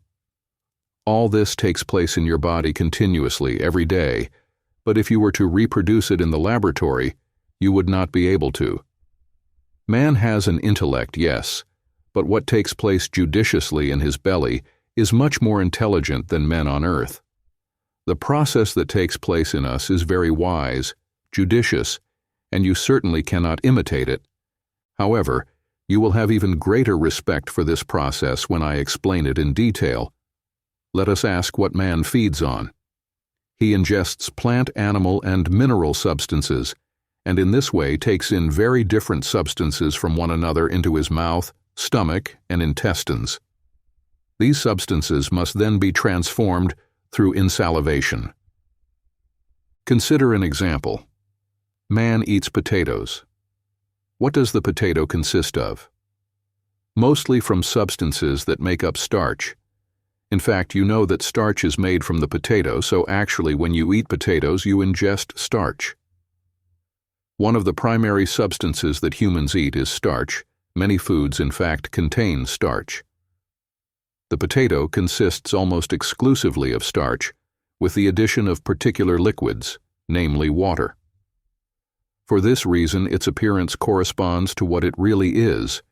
Because it is a living food, not dead, it is actually living starch. Precisely for this reason, however, as I told you, it must be devitalized, and thus becomes pure starch. Plants contain starch in every part of them. Any food taken from the plant kingdom contains it. What does man still feed on? Proteins, and these can be taken from the plant kingdom or from the animal kingdom. Eating common eggs, for example, man ingests protein, and in this case it is only partially lifeless. However, man continuously ingests protein, whether mixed with muscle meat or plants. The second type of food, therefore, is proteins or protein substances. The third type, different from starch and protein, is fats. In plants, they are contained in less quantity than in animals, and are called plant fats. If man wants to feed himself properly, he needs fats, which he draws from the animal kingdom or the plant kingdom. The fourth type of food in the human organism is salts. Man is in the habit of taking in foods that by nature contain enough salts, or as you know, he is in the habit of putting a salt shaker on the table, and depending on the circumstances, he uses his fingers or his teaspoon or the tip of his knife and adds it to the soup or other foods. Here then is the fourth food of great use to man. I will write salts, for it is precisely different kinds of salt. These foods reach the intestine, where they still undergo transformations. What then happens to all these substances? Having undergone a good preparation as a result of the action of the saliva of the mouth and stomach, foods can be insalivated for the third time in the intestines, not hardening, but rather transforming, becoming something else. Starch, sugar, protein, liquid protein, fats, glycerin acids, salts. What transformation does starch undergo? It becomes sugar. By ingesting starch, we will acquire sugar in our stomachs. If we wanted to have sugar in us, We would not need to eat any at all, for the simple reason that we ourselves are capable of producing sufficient quantities of it. It happens, however, that man is unable to accomplish all that he should, despite the fact that human nature would potentially be able to do a great deal. And so he produces little sugar, some people even produce too little, and so extra sugar has to be added to dishes so that it arrives ready-made in the intestines, even though the intestines would normally be able to produce it. The intestine, therefore, converts starch into sugar. In this there is great skill. Let us consider yet another aspect. You will certainly know that for someone suffering from an upset stomach, it is better to eat eggs à lac instead of hard-boiled, and you will also know that if eggs give off a bad odor, they will even be harmful. Protein is undoubtedly a good food, but if we were able to get protein in its live state into our intestines, it would also become smelly and unusable in us. That is, we cannot use proteins in our intestines as they occur outside in nature. They must first be processed and especially dissolved. If you put them in water, however, they would not dissolve. And in fact, for this to happen, there has to be something very different from water in our bodies. In a particularly effective way, trypsin is able to dissolve proteins, which then become liquid proteins. While liquid protein is being formed, something else still takes place in the body by the action of the intestinal saliva of the pancreas. What I'm about to say may sound funny, but man actually produces alcohol in himself. Even then, there would be no need to drink it, since one possesses a source of it in the intestines. When men become drinkers, this happens because their liver becomes too greedy. It is not content to perceive the small amount of alcohol that has come to form in the intestines. It demands more, and the consequence is the abuse of that substance. Some people, being aware of this, cite it as the reason for their drinking wine and beer and say, "There are people who are anti-alcoholists, but man cannot be completely so, since he himself produces alcohol in his intestines." However, this of course does not mean that one must become a drinker because of this, and that one must overindulge in alcohol. In fact, giving in to the liver's greedy demands for alcohol will result in it becoming sick, degenerating and expanding. In a drinker, the small glands of the liver will become enlarged, and it, having to continue its functions in any case, will no longer be able to produce bile properly. The bile, in fact, no longer comes to join as it should with the chyme in the intestines, and it reaches, not quite under normal conditions, the lymphatic and blood vessels. At this point, the heart is also involved and damaged. This is why those who drink too much beer have an abnormal liver, looking completely different from that of those who drink little or are content with the small amount of alcohol in the intestines, which is basically already enough. Liver and heart decay is the consequence of excessive alcohol consumption. Hence the cardiac abnormalities suffered by beer drinkers, found in a large number of people belonging to the Munich population. But degeneration always involves the liver as well. You see, it is possible to understand the cause of degeneration and different diseases when we observe in this way the different course of chyme in the body. I have already mentioned to you what happens when proteins become liquid. Alcohol penetrates them and prevents the production of bad odor. You will certainly know that if you want to preserve something that has life in it, you keep it in spirit, for alcohol, as they say, has the characteristic of preserving things. Proteins, too, can preserve themselves in the body, for it is itself that puts them in spirit. This is extraordinarily judicious. Such refined processes take place within the human body that, if man wanted to, he would not be able to reproduce. When he, for example, wants to preserve any part of his body or a small organism, he has to put them under spirit, making use of what he has in his scientific cabinet. Trypsin, however, is able to accomplish this in the human intestine in a much more refined and ingenious way. It isolates the alcohol and places proteins in it. What happens to fats instead? They enter the intestines and undergo another transformation by joining with bile, the substance secreted by the pancreas. At this point in the digestive process, two types of substances are formed from fat. One is glycerin, which you know as a substance external to your body, and yet is produced in you on a daily basis. The other is an acid-type substance. So from fats come glycerin and acids, all kinds of fatty acids. And now let us consider the salts. They remain as they are, they undergo minimal transformation, at most they are dissolved so that they are better digested, but basically they remain similar to the time they were ingested. With the corresponding foods, we ingest starchy, protein, lipoid, and saline substances. After digesting, we have in us, instead of starch, protein, and fat, sugars, dissolved proteins, glycerin, acids, and salts. What has now become of what we have assimilated into us? It has become something very different from what we had ingested, in that a transformation has taken place. Some centuries ago, after wandering for a long time, he lived here in Switzerland, a physician, somewhat despised by today's science, who still had an idea of these events. This was Paracelsus.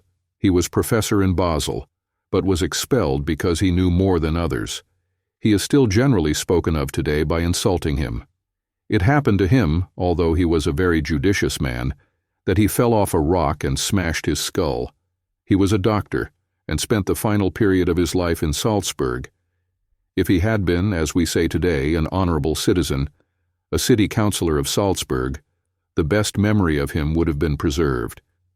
Instead, he was a man who knew more than others, and therefore it has been said of him that he was a drinker, a drunkard, and that because of this, he fell from the rock. That's the way it goes. He still knew something about the world, and always pointed out incisively how man in his innermost being possessed a capacity for transformation. But this was forgotten for centuries. What then happens to everything in the human organism? Here science again indulges in a great illusion. It believes that all the substances that are created in the form of sugars, liquid proteins, alcohols, glycerin, fatty acids, and salts penetrate the veins to pass to the heart, from which again by means of the veins they would be carried to the remaining parts of the organism. Now, certainly I could say that the denser part of such substances, they are liquid, but even in the liquid there are denser parts, can also pass into the veins, and starting from these, sustain the body. This, in fact, actually occurs. But gentlemen, have you never noticed that by putting sugar in a glass of water, and later drinking it, it was not sweet only at the bottom of the glass, where the sugar had settled? All the water in the glass was sweet, was it not? When sugar becomes liquid, it dissolves in the water, and the same happens with salt. There are no veins in the glass of water, so that the sugar or salt can penetrate into all parts. Instead, they are absorbed directly into the liquid. Some time ago, I told you that man actually consists of 90% water, or at least liquids. It is vital water, but it is still water. Let us now ask whether all substances that are in the body need veins in order to pass into the body. Man is made up of water precisely so that sugar can dissolve in his body. However, there is a widespread opinion that the entire amount of alcohol in a drinker's body reaches the heart by passing through the intestines, and from the heart it spreads throughout the body. I can assure you, on the other hand, that if the entire percentage of alcohol in a drinker's body passed through the heart first, the heart would not go to ruin because of alcohol after years, but after days. It is demonstrable, in fact, that the ingested liquid does not only pass through the veins to reach the whole body, but expands in it like sugar in a glass of water. If someone endowed with a fairly healthy organism drank a glass of water at a time when he was thirsty, the first amount of water would actually be digested by the intestines, adding to the chyme, passing successively through the veins, then into the heart, and from that reaching the whole body. However, when the veins and heart had received enough, you could drink as much water as you wanted. it would no longer pass through the veins, as there would be no need for it. By drinking a glass or a little more than a glass of water, that is, a sufficient amount to quench thirst, the body will assimilate it normally. However, by drinking in excess, you will find that already by the third or fourth glass, the water will be expelled rapidly through the urine. It would, in fact, take too long until it passed through the heart, and then, man being a column of fluids and excess water coming to accumulate in him, it will have to be expelled simply through urine. Reflect a little on what happens when people sit together at a table and it comes to the third, fourth glass of beer. It will be possible to observe that first one, then the other, will begin to go to the bathroom.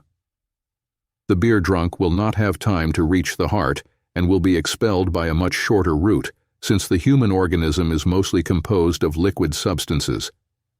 So we could say the chyme, which now consists of sugar, liquid protein, glycerin, acids, salts, reaches the whole body, but only the densest part of these substances reaches it by passing through the veins. It therefore happens that salts are deposited in the head and all the other organs, which do not flow through the blood, but penetrate it directly. However, if man continually felt salt settling in his head, he would have headaches. The presence of an excessive amount of salt causes headaches. You may have heard of migraine. I myself have dealt with this topic there. One can explain the phenomena at different levels in different ways. The cause of migraine is to be found in the fact that the distribution of substances in the body does not take place regularly, and too many salts, precisely uric acid salts, are deposited in the head. They, instead of being excreted with urine, remain in the head, promoting the onset of migraine. This occurs because other foods are not prepared as they should and retain the salts. Migraine is by no means a noble disease, although precisely more people of a certain standing suffer from it. It is a truly inconvenient disease. The substances that should be excreted by urine remain in the right side of the head, as they already deteriorate in the stomach. What in the body affects the left side acts on the right side of the head. I will later show why this is so. Thus, the result is that what should be excreted through urine is instead deposited in the right side of the head. What amount of salt is man able to tolerate? Recall what I told you on another occasion. The head contains, among other things, liquid brain matter. Because of the presence of such liquid matter, the brain becomes so light that it can subsist inside the human body. A body moving in the air is affected by the force of gravity. It has a certain weight. When you immerse it in water, it becomes lighter. If it were not so, we could not swim. If the brain were not in a liquid, it would weigh about 1,500 grams. I have already told you, however, that it owes the fact that it weighs only 20 grams to the presence of the liquid. And it is really by so much lighter, weighing only 20 grams. But the more salts are deposited in it, the heavier it will become, because the salts precisely increase its weight. Now it simply becomes too heavy because of the salts. At this point we could say that when salts are deposited in man in the brain, and the salt acquires lightness, consequently the whole brain will also be lighter because of the upward thrust. But now consider how man is different from the animal. It must be borne in mind that man's head rests on his whole body. Thus it has a regular supporting surface. In the animal, this is not so, for it has no such support on the body. The head is turned forward from it. What is the consequence of this? In man, the pressure exerted by the head, although it is very light, is compensated by the body. In the animal, this is not the case.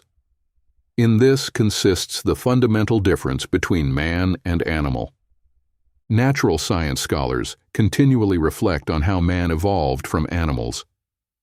It is also good to think in this way, but it is not possible to consider man in these terms. One cannot say, the animal possesses a certain number of bones and man possesses as many, and compare the ape with man and find all sorts of similarities between them. In the monkey, There is still the forward leaning of the head when walking upright, whether it is an orangutan or a gorilla. Man, on the other hand, is conformed so that his head rests on the body, that the entire weight is offset by the body. What does this imply?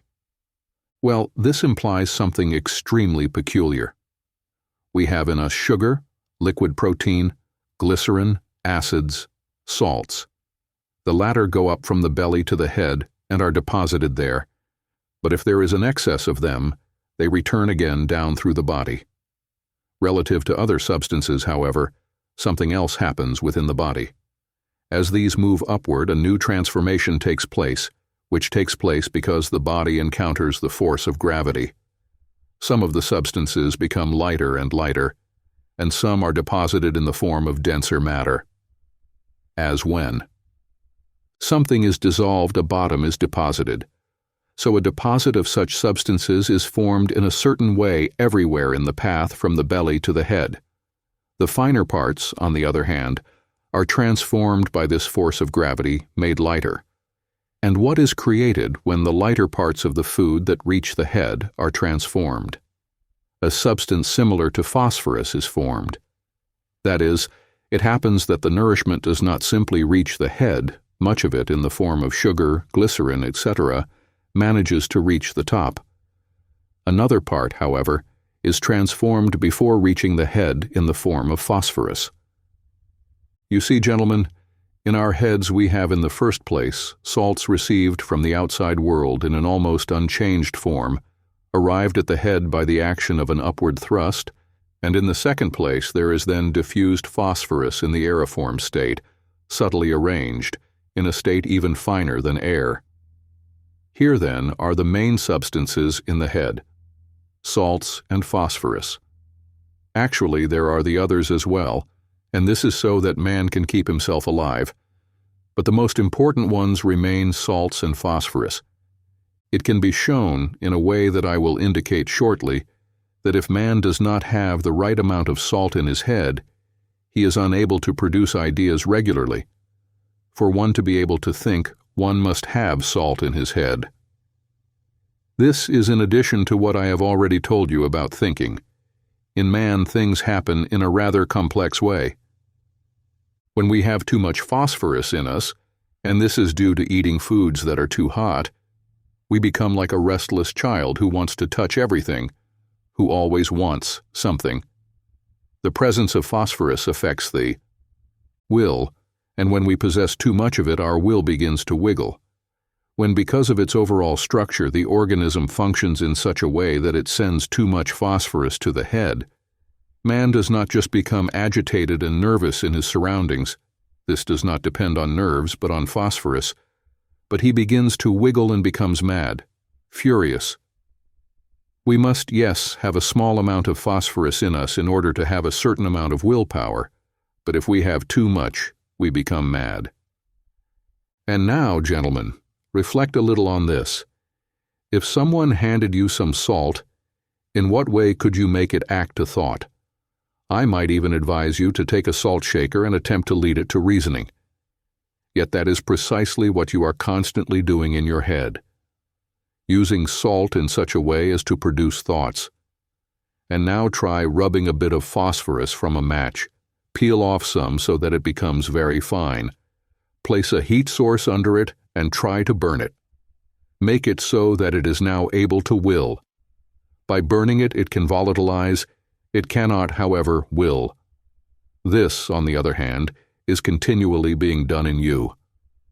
Will you not then say that there is something in you that is really much more judicious than our stupid head, which can do very little, since it is unable to bring forth from salt a being capable of thinking, and from phosphorus a being capable of willing? In us this is done by something we may call the soul spiritual, that which lives, that which is able to weave. It is within us and uses the salt of the head to think, and the phosphorus that rises like smoke, very subtle to will. In this way one penetrates from the realm of the corporeal into that of the anemic and the spiritual, if one observes rightly. What does today's science do instead? It arrives at the description of the processes that take place in the belly and is unable to proceed further. At most, it knows that sugar and other substances are formed in it, but then it loses track when the different substances continue to distribute themselves in the organism. It knows nothing about what happens after that. For this reason, science cannot describe anything of the anemic and spiritual, and must necessarily be supplemented, expanded. One should not limit oneself to the belly, and imagine the head at most as something leaning against the body. In fact, one does not want to try to understand how salts and phosphorus flowed into it. One believes that the same thing occurs in the head as in the belly. The whole question depends on the fact that modern science has only some knowledge of the processes that take place in the belly. It comes to know that certain substances are formed here, but it does not know that the liver is able to perceive and the kidneys to think. Of this she is not yet aware, and this is because she knows nothing even of the processes involving the head. Of course, it does not even try to know anything in this direction since, by making use of what can be observed of the liver on the anatomical table, it considers its knowledge already complete. In this way, however, one cannot have a complete view of the organs in question, for the animus has lost its essence at the time it has left the body. As long as the anemic is still in the body, it cannot be removed from it. You see, therefore, that a serious science will have to continue to operate there where the present one ends. It is precisely that. That is why we have built the Goetheanum here, so that science will not only come to an incomplete knowledge of the phenomena occurring in the belly, but can come to explain what takes place in the whole organism. And then it will also become a true science, the action of alcohol on humans. Dornick, Jan 8, 1923. Dr. Steiner is asked a question regarding the action of alcohol and its harmful effects on the human organism. The effect of alcohol is very clearly visible precisely because this substance acts on something we have repeatedly described, on the entire anemic constitution. In a man who uses alcohol, the first visible manifestation is the arising of a state of mental confusion, which primarily exposes him to passions usually existing in him, but in an attenuated form, since they can be controlled by reason. When man does not drink alcohol, in fact, he shows a higher degree of reasonableness than when he uses it. Alcohol then has a stimulating effect on the blood, and this causes an increase in blood circulation, which in turn influences man's feeling life, so that he will go into anger more easily, whereas he usually succeeds in suppressing this motion in him. You see, therefore, that the first effect exerted by alcohol on man is at the level of his rational and especially emotional life. When alcohol then remains for a period of time in the body, it causes a symptom well known to you, the headache you get after a hangover. The very onset of this symptom, however, shows you that the entire organism is naturally predisposed in a way to resist the effects of alcohol. Why does the man find himself suffering from this headache? Suppose he gets drunk one evening.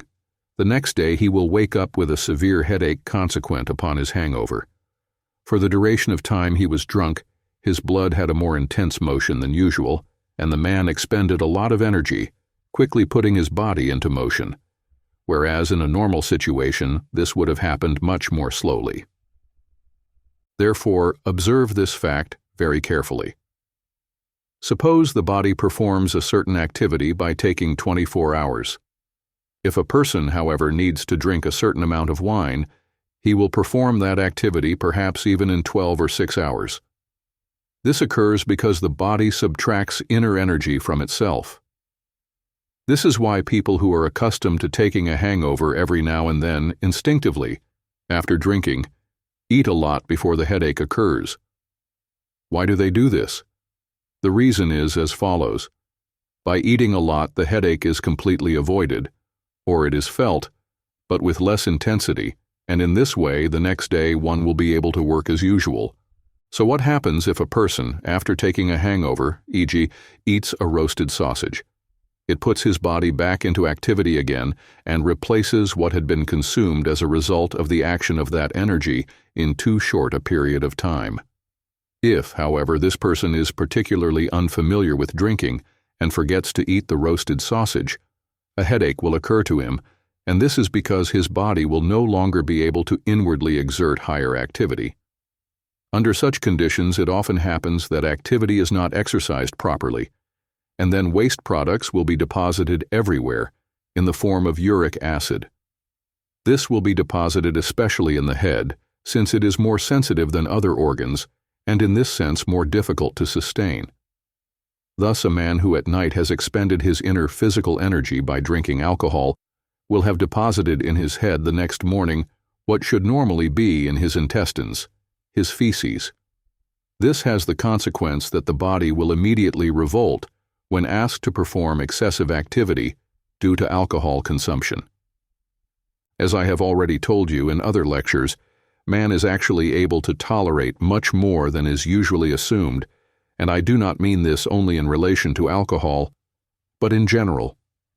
This situation, in fact, on the other hand, can be balanced over a long period of time. In some people, you will even find a very suspicious and illusory antidote to the headache resulting from a hangover. Waking up in the morning with a very severe headache or returning home again unable to work, what will these people do?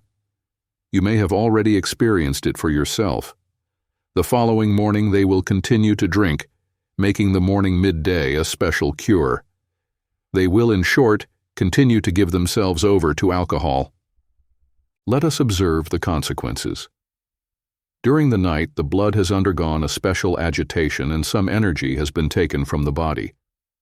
It is normal, therefore, that in the morning it will be lacking.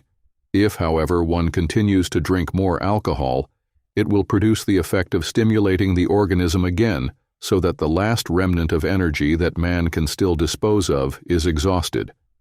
It succeeds, yes, in removing most of the feces, what causes the almost total disappearance of the headache, but they nevertheless remain to a greater extent in the rest of the body, only that here people feel them to a much lesser extent.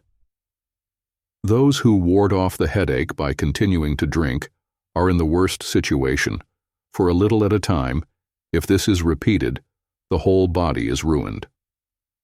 However, precisely because of the fact that man possesses a high degree of tolerability with respect to what comes to disturb the functioning of certain balances in his body, it is almost impossible for the organism to be completely ruined in a short time.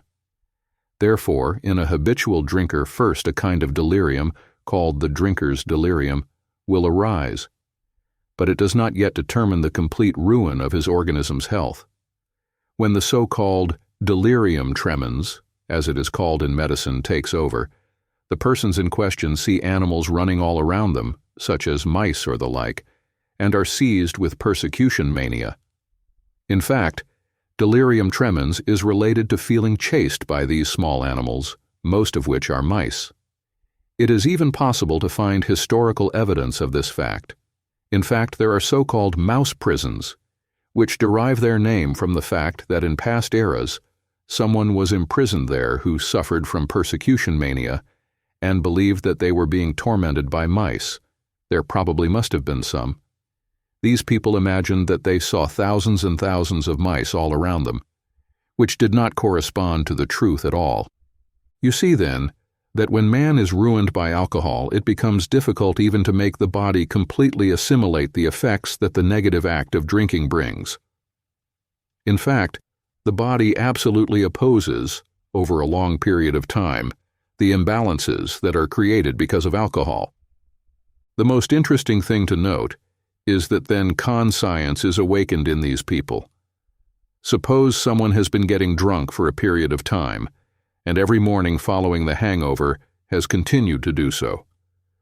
Suppose then suddenly conscience is awakened in him, and he decides to stop drinking, as a result of the fact that he still has some energy left that allows him to do so. What happens then? If this person has not suffered until this moment from the drinking delusion, he will acquire it now. Here is the most interesting thing to note. Sometimes it happens that someone who has been drinking for a long time, once he stops drinking, acquires delirium precisely at this stage. This is one of the main indications that it must be considered that in man, the head acts differently from the rest of the body, which, moreover, I have already dealt with in the last lectures about many phenomena.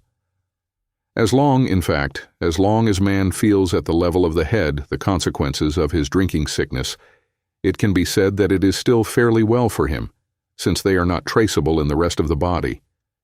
When, however, the effects of alcohol have already reached the entire organism and at this stage man decides to disabuse himself of alcohol, all the more reason for the rest of the body to turn around, focusing its action upward, at the level of the head. And this will result in the fact that precisely because of the disabuse of alcohol, man will acquire the delirium of drinkers. It is possible to say that in human blood there is a match for the most important soul phenomena. You probably know that some people suffering from persecution mania believe that they see figures that do not actually exist. In past ages, these people received bloodletting, and this was a very healthy cure.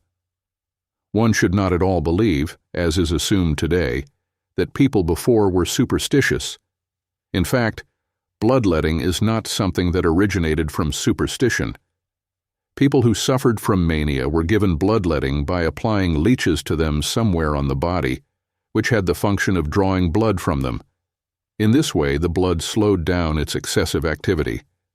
In ancient times, however, bloodletting was not used to cure drinkers, but it was used in other attacks of insanity, and precisely such an effect arose whereby, as the blood circulated more normally, benefits were found. I have already told you of the extraordinary affinity the nervous system has with everything that forms the basis of man's animic characteristics, but it has far less influence on man's will than the blood does. The nervous system affects the intellect, the blood, on the other hand, the will. If one now considers how alcohol particularly weakens the blood, one will infer that because the body opposes so strongly the consequences caused by alcohol, the blood will be very much protected against them. The blood is truly extraordinarily protected against the attacks of alcohol in man. At this point it will be necessary to ask what this is determined by, but in order to answer this question it will be necessary to ask another. What is the origin of the main components of the blood? If you remember well, on other occasions I had occasion to tell you that blood consists of red blood cells, ferruginous, swimming in the so-called blood serum, and white blood cells. Thus, the main components of blood are erythrocytes and leukocytes. However, here we will not take into account the blood corpuscles that depend on the activity of the spleen, which during our meetings in Stuttgart we named regulators. Blood contains many corpuscles, but we will now turn our attention exclusively to the red and white blood cells, wondering what their origin is. They originate in a very particular place.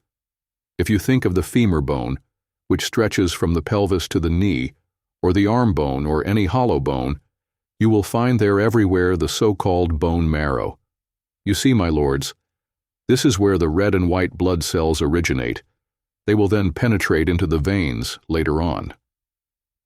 The human body is organized in such a way that in the inner cavities of his bones blood is produced, and this is really one of the most important things that happens in him. If this is the case, it will be possible to say that as far as its production is concerned, the blood is really extraordinarily protected against destruction, since in order to allow alcohol to ruin even the bones by penetrating into their marrow and destroying it, so that neither red nor white blood cells can be produced anymore, a man would have to consume alcohol in really excessive quantities. Only then, when people who use alcohol go to such levels that this substance is able to make its action felt all the way to the bone marrow, will the situation be seriously precipitated. Now, while with regard to intellect and animic characteristics, human beings are often similar, with regard to blood, they show great differences between men and women. This is an unconscious diversity, but one that comes to light very clearly. for the red and white blood corpuscles that are produced within the bony cavities exert a certain action on the human organism, in such a way that erythrocytes are of more importance in women, leukocytes, on the other hand, in men, and this is of great importance. That is why the woman, as you know, has her menstrual cycle every 4 weeks, which essentially consists of the activity performed by the human body of expelling red blood cells. Man does not have a menstrual cycle, and you also know that his semen by constitution does not properly reveal its origin from red blood, but from white blood cells. They transform several times to finally become that which constitutes the essential element of male semen. Thus, in all that relates to human procreation, we must take into account what takes place at the level of the protected bone marrow if we are really interested in examining what elements can influence from a physical point of view the human generative faculty. Human procreative capacity may in fact be physically influenced by the bone marrow present within the bones of the body. After being produced inside the bones, red blood cells and white blood cells enter the blood. If a woman drinks alcohol, red blood cells will be naturally affected in a very special way. They contain iron. They are in a certain way heavy, for they have in them the weight of the earth. When a woman then gets drunk, it causes too much heaviness to accumulate in her. The consequence of this is that if she is expecting a child, the child, not yet formed, will become too heavy and will not be able to inwardly develop its organs properly. Inwardly, the child will not be able to attain normal development, for its inner organs will show abnormalities. This, gentlemen, is how indirectly the harmful influence of alcohol occurs in women. In men, on the other hand, the influence of alcohol is mainly felt at the level of white blood cells. In the case of a man whose body is affected by alcohol abuse, when fertilization takes place, the sperm is damaged in the sense of becoming too restless. As you know, fertilization takes place with the isolation of a small egg by the maternal organism. It is possible to see the moment when fertilization takes place only under a microscope. Thus, this egg is detached. The man expels a large quantity of seminal corpuscles, all of which have a kind of tail. In fact, seminal fluid contains innumerable corpuscles. The tail they have is similar to a constantly moving fluff, and it is to it that these corpuscles owe their extreme restlessness. They make very complicated movements, and only one of them will have to reach the female ovum, which will receive it. Compared to the ovum, such a corpuscle is much smaller in size, in fact, despite the fact that even the female ovum can be perceived only with the help of the microscope. The male seminal corpuscle is much smaller. At the moment when it is received by the ovum, a membrane is formed around it, which prevents access to the other corpuscles. Only one must be able to enter the ovum, and for this reason such a membrane is formed, so that the others must withdraw. You see, therefore, how everything is regulated in an extremely ingenious way.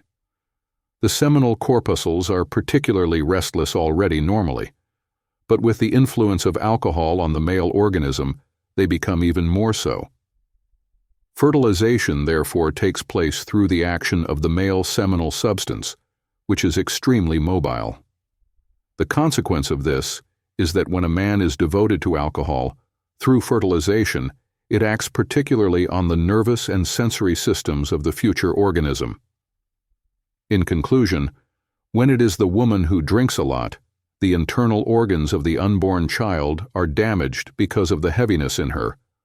But when it is the man who disproportionately uses alcohol, the child's nervous system is damaged.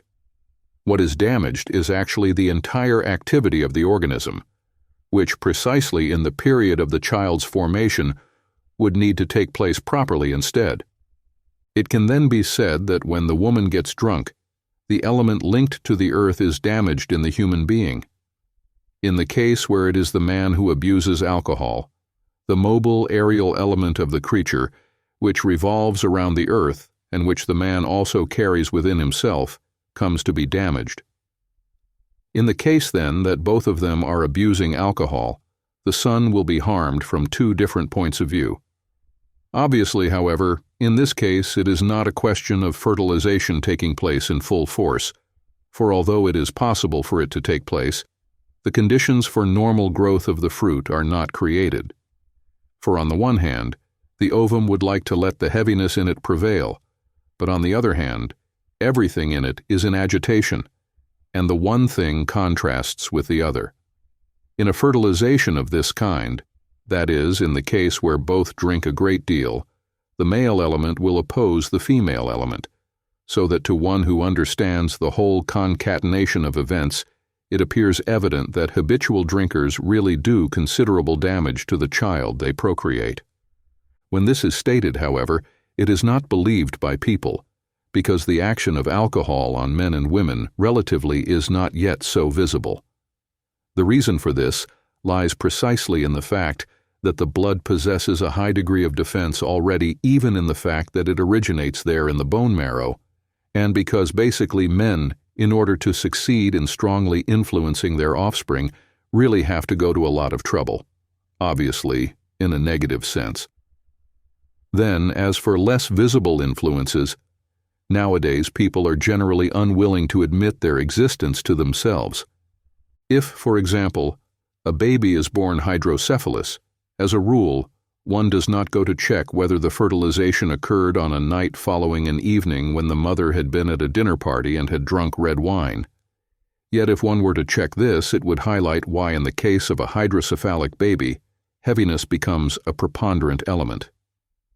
Even in the case where the infant has convulsions in the facial muscles, one is not going to check whether the father had drunk too much on the night the fertilization had taken place. Generally, we do not consider things that happen in a small way, and hence the belief that no influence can be found in them.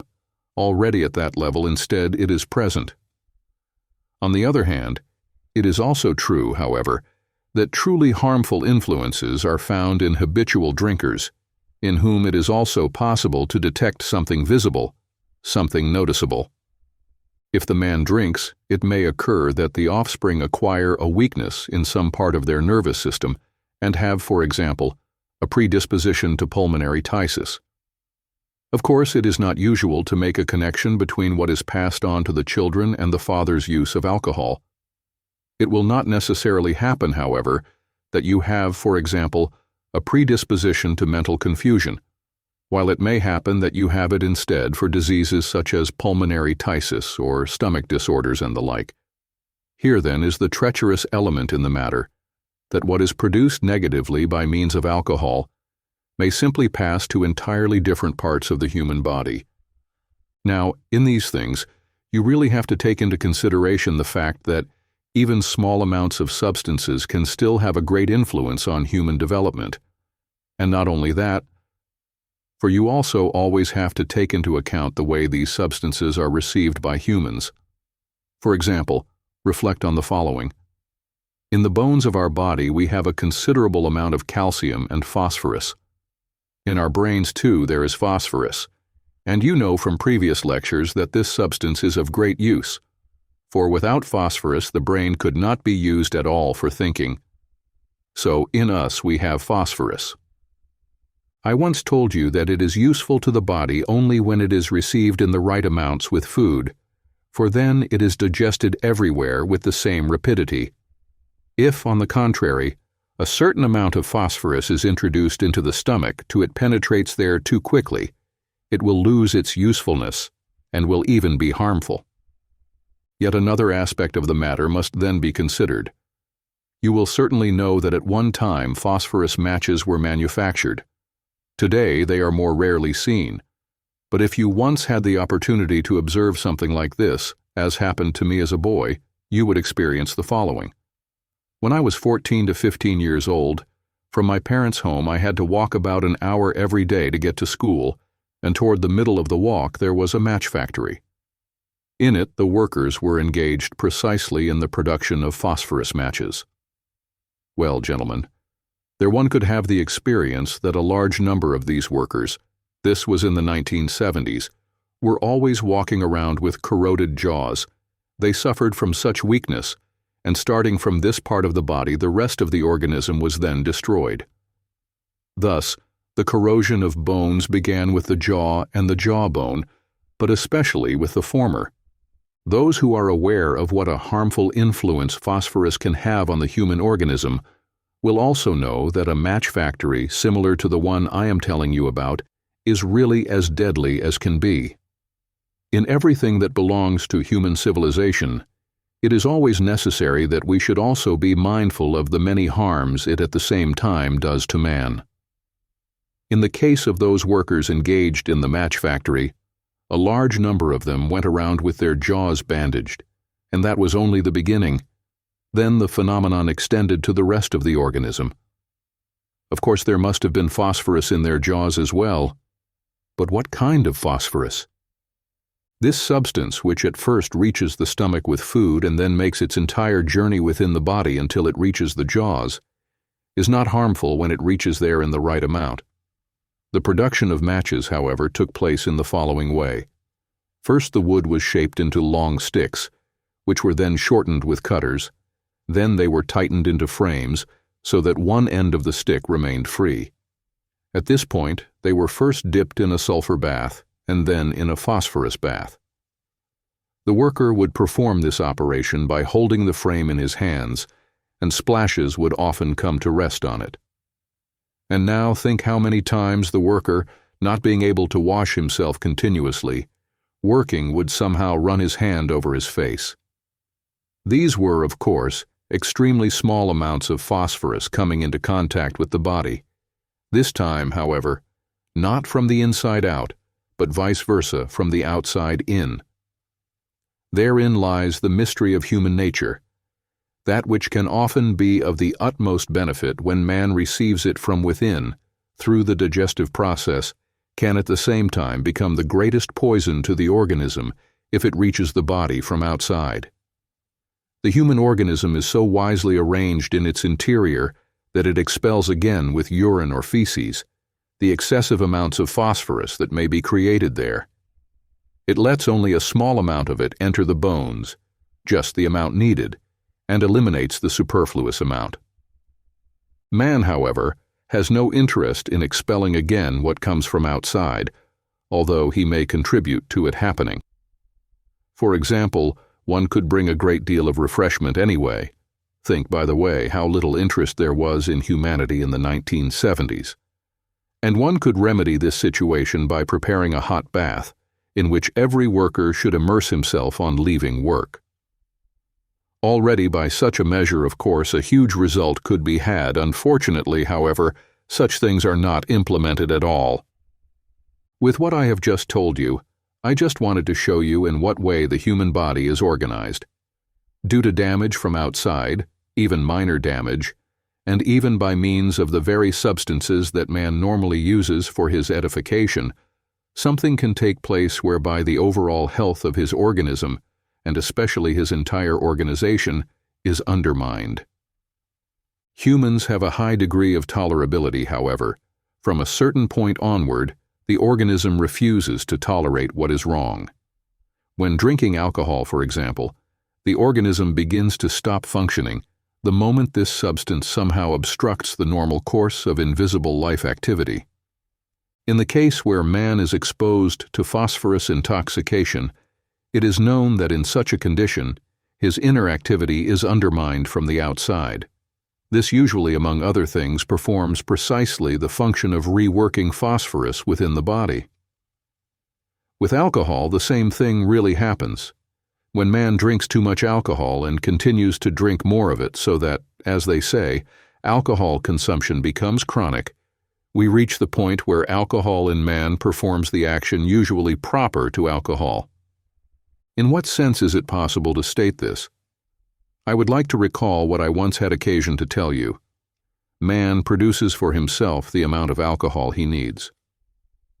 I told you that in the substances that arrive in the intestines, a certain amount of alcohol is always produced by means of the foods habitually ingested, and this happens because man needs this small amount of alcohol. Why does he need it? If you have happened to see the preparations prepared in any anatomical cabinet, you will remember that they were placed in alcohol, for otherwise they would be putrefied. Alcohol prevents the putrefaction of living bodies, and such is also the action performed by the alcohol that is produced in the human organism. It prevents the rotting of certain substances that man needs. Thanks to his internal organization, man actually has predisposed within himself a certain amount of alcohol that he needs, since his organism contains certain substances that are useful to it, which would otherwise be subject to putrefaction and therefore must be preserved. And now reflect on the following. Let us assume the case that man drinks too much alcohol. It then happens that what should be expelled is preserved, maintained in the body. If now man continually exposes the blood circulating in his body to alcohol, such blood will thus be preserved in him. With what consequence? By performing an opposite function, it will clog the bony ducts, and because it cannot be transported fast enough through the pores or other routes, it will remain too long in the body. Because of this, the marrow in the bone cavity will not be stimulated to produce new blood and will weaken. In the so-called chronic alcoholic, a weakening of the bone marrow occurs over time, and once it reaches this level, it will no longer adequately produce red blood cells in women and white blood cells in men. On occasions like this, however, I must always point out one thing. Certainly, it is very good that men devise social reforms, e.g., prohibitions of alcohol and so on. Certainly this is very good. But another aspect must also be kept in mind. Once I told you about Professor Benedict, who collected skulls of criminals. I also told you that Hungarian criminals refused to send their skulls to Vienna because on the day of judgment they would not find them together with the remaining bones of their bodies. Well, even an educated man like Professor Benedict rightly said that men go to great lengths against alcohol, yet far more people died from water than from alcohol. This is generally true since water, when it contains impurities, is present in the body in far greater quantities. Thus, if one looks at the matter simply with statistical data in mind, one can say that far more people have died from water than from alcohol. Something else still needs to be considered, however. For alcohol, it's like the Leberecht chick story. I don't know if you know it. It is the story of a poor devil who could only buy himself one egg. He then began to fantasize about it and thought that if it did not end up at the shopkeeper's and was hatched instead, it would become a chicken. He then convinced himself that by eating that egg, he would eat the whole hen. In his fantasy, he imagined that he really was a rich person who could afford to eat a chicken. His fantasy, however, was not yet entirely fulfilled, and he continued to wander with his imagination. He said to himself, "The hen that I am eating, however, could have laid many more eggs, from which more chickens could have been produced, and now I eat them all." And finally, he calculated how many millions and millions of chickens there would be. Did this not mean giving himself over to extravagance? And now you see, the matter is not so funny as in this story. With alcohol, it is instead quite serious. It is certain that if you survey statistically how many men died from water or alcohol in the time period from 1870 to 1880 over the entire Earth's surface, you will find that more people died from water. At that time, far more people died of typhoid and similar diseases than today, and typhoid is often related to water impurity. Of course, gentlemen, one can easily imagine more likely to die from water. However, it is necessary to think differently. One must know that alcohol a little at a time penetrates all the way to the bone marrow and gradually ruins the blood. It also produces a negative effect on the offspring and thus on the entire family that will follow from that alcoholic. If a man who is addicted to alcohol has 3 children, they will be only minimally affected by the negative effects of alcohol. The children, however, who will descend from them, will be greatly damaged instead. In this way, men are ruined over a long period of time by alcohol. Many of the weaknesses present in humanity today are simply due to the fact that the ancestors had drunk excessively. You really have to imagine this. Here is a man and a woman, The man gets drunk often, and as a result of this, his offspring become physically weak. And now imagine a little what this means already after a century, or even after several centuries. It serves no purpose for one to simply survey the era, say from 1870 to 1880, and say, more people died of water than of alcohol during that period. One has to embrace with one's gaze wide swaths of time. But that is precisely what people do not do willingly. At most, they do it just for fun, like the author of Chick Leberecht, who has to embrace large periods of time in order to imagine giving himself over to extravagance. In order to address such an issue on a societal level, one must develop thoughts that go beyond what is immediately close to us in time. However, I am of this opinion. You can certainly prohibit the use of alcohol, but you must know that inevitably singular facts will arise. You will know, for example, that in many regions of the earth today, men have come to restrict the sale of alcohol, if not outright prohibit its use. However, I want to draw your attention to an evil that has taken over in recent times: the use of cocaine, which in the same way as alcohol is done by people to stun themselves. Compared to the mechanisms that cocaine use is capable of initiating, namely the destruction of man's generative faculties, alcohol is still gold by comparison.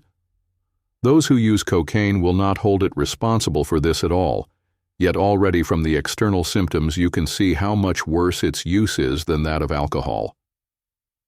When a person gets delirium tremens because of alcohol, it manifests as a kind of persecution mania. The person sees mice everywhere, stalking him or her. On the other hand, when a person uses cocaine, snakes sprout everywhere from his body. If a man who uses cocaine could look at himself, he might observe the following. At first he gets dizzy, and this is pleasant because it provides a kind of voluptuousness. When then for a certain period of time he does not take in cocaine, he takes on an appearance similar to this. Dr. Steiner draws something. Snakes are everywhere coming out of his body, and his only concern becomes to get cocaine again as soon as possible, to make those snakes subside for a while. The fear he has of snakes is much greater than the fear one has of rats in delirium tremens. You see then that one may well prohibit any one thing, but this will produce the effect that men will turn to other things, and as a rule these will not be wiser, but on the contrary, worse than the first. I am of the opinion that a work of clarification on the mode of action of alcohol, similar to that which, for example, we have presented today, can really bring about a much more positive effect, by which I mean a type of clarification that gradually leads men to turn away from alcohol from themselves. It does not impair human freedom, and at the same time causes man to say to himself, "This is terrible, so I am ruining my organism down to the bone." It acts on feeling, while laws appeal to the intellect. Genuine truths, heartfelt acknowledgments are in fact precisely those that appeal to feeling, and that is why I am convinced that effective social reform will be achieved. In other spheres, after all, almost the same thing happens, only if an attempt is made to implement real clarification that embraces broader spheres. It will only be possible, however, to make this real clarification if there is a basis on which to work in this direction. When one listens today to any lecture on the harm caused by alcohol, one has occasion to verify that the problem is not usually posed in the terms in which I have done so, despite the fact that this is not at all particularly difficult. Normally one knows the facts. What people do not know how to do is to reflect properly on them. Once you have finished one of these lectures given by any of today's scholars, you don't really know what specifically to do. If one is a little indulgent, one will simply tell oneself that one was not sufficiently prepared, and that is why one did not understand what was being said. The scholar already knows all that. A simple man cannot understand everything. The fact is that he himself is unable to understand. Only if one represents a science that bases its speculations on what underlies phenomena, on their foundation, Will it be possible to make even the simple man understand what is being talked about? If science is so unreal nowadays, this is because it has actually developed to the exclusion of true human nature from itself. In academia, one always becomes first a free lecturer, then an extraordinary professor, and later, a full professor. Students generally say, a full professor knows nothing about extraordinary, and an extraordinary professor knows nothing about ordinary. Students sense this, gentlemen. So the usual trance continues. As far as social reforms are concerned, science actually has no influence on them, while it could instead make a great contribution, in the most active way possible. That is why those who are moved by honest principles concerning social life are compelled to return again and again to this fact. Laws written on paper are much less important. Of course, they too are necessary, but they are less important than radical clarification work. We need such clarification, and only then can proper progress be made. What can be observed for alcohol can also be detected in every other area, and then we come to what I always tell people. They, in fact, ask me, is it better not to drink alcohol, or is it better to drink it? Is it better to be a vegetarian, or is it better to eat meat? I usually never tell a person whether he should stop drinking alcohol or whether he should drink it, whether he should eat vegetables or meat. Instead, I point out the effects of alcohol. I simply present to him how it affects the body. Then he can decide to drink it or not. And I finally do the same to those who pose the question of eating vegetables or meat to me. To them I say, meat produces this effect in you, vegetables this other. The consequence of this is that people have the ability to decide for themselves. In science, one must first of all have respect for human freedom, so that one does not have the impression that one is trying to impose or forbid something on a person, but instead is presenting him with the reality of the facts as it is. If a person knows how alcohol acts, he will arrive on his own at what is right to do. In this way, we will take a big step forward and get to the point where free men can determine their own orientation. This is what we must aspire to achieve, for only then will the implementation of appropriate social reforms be possible. The action of nicotine plant and animal foods. Dornick, Janasuda 13, 1923.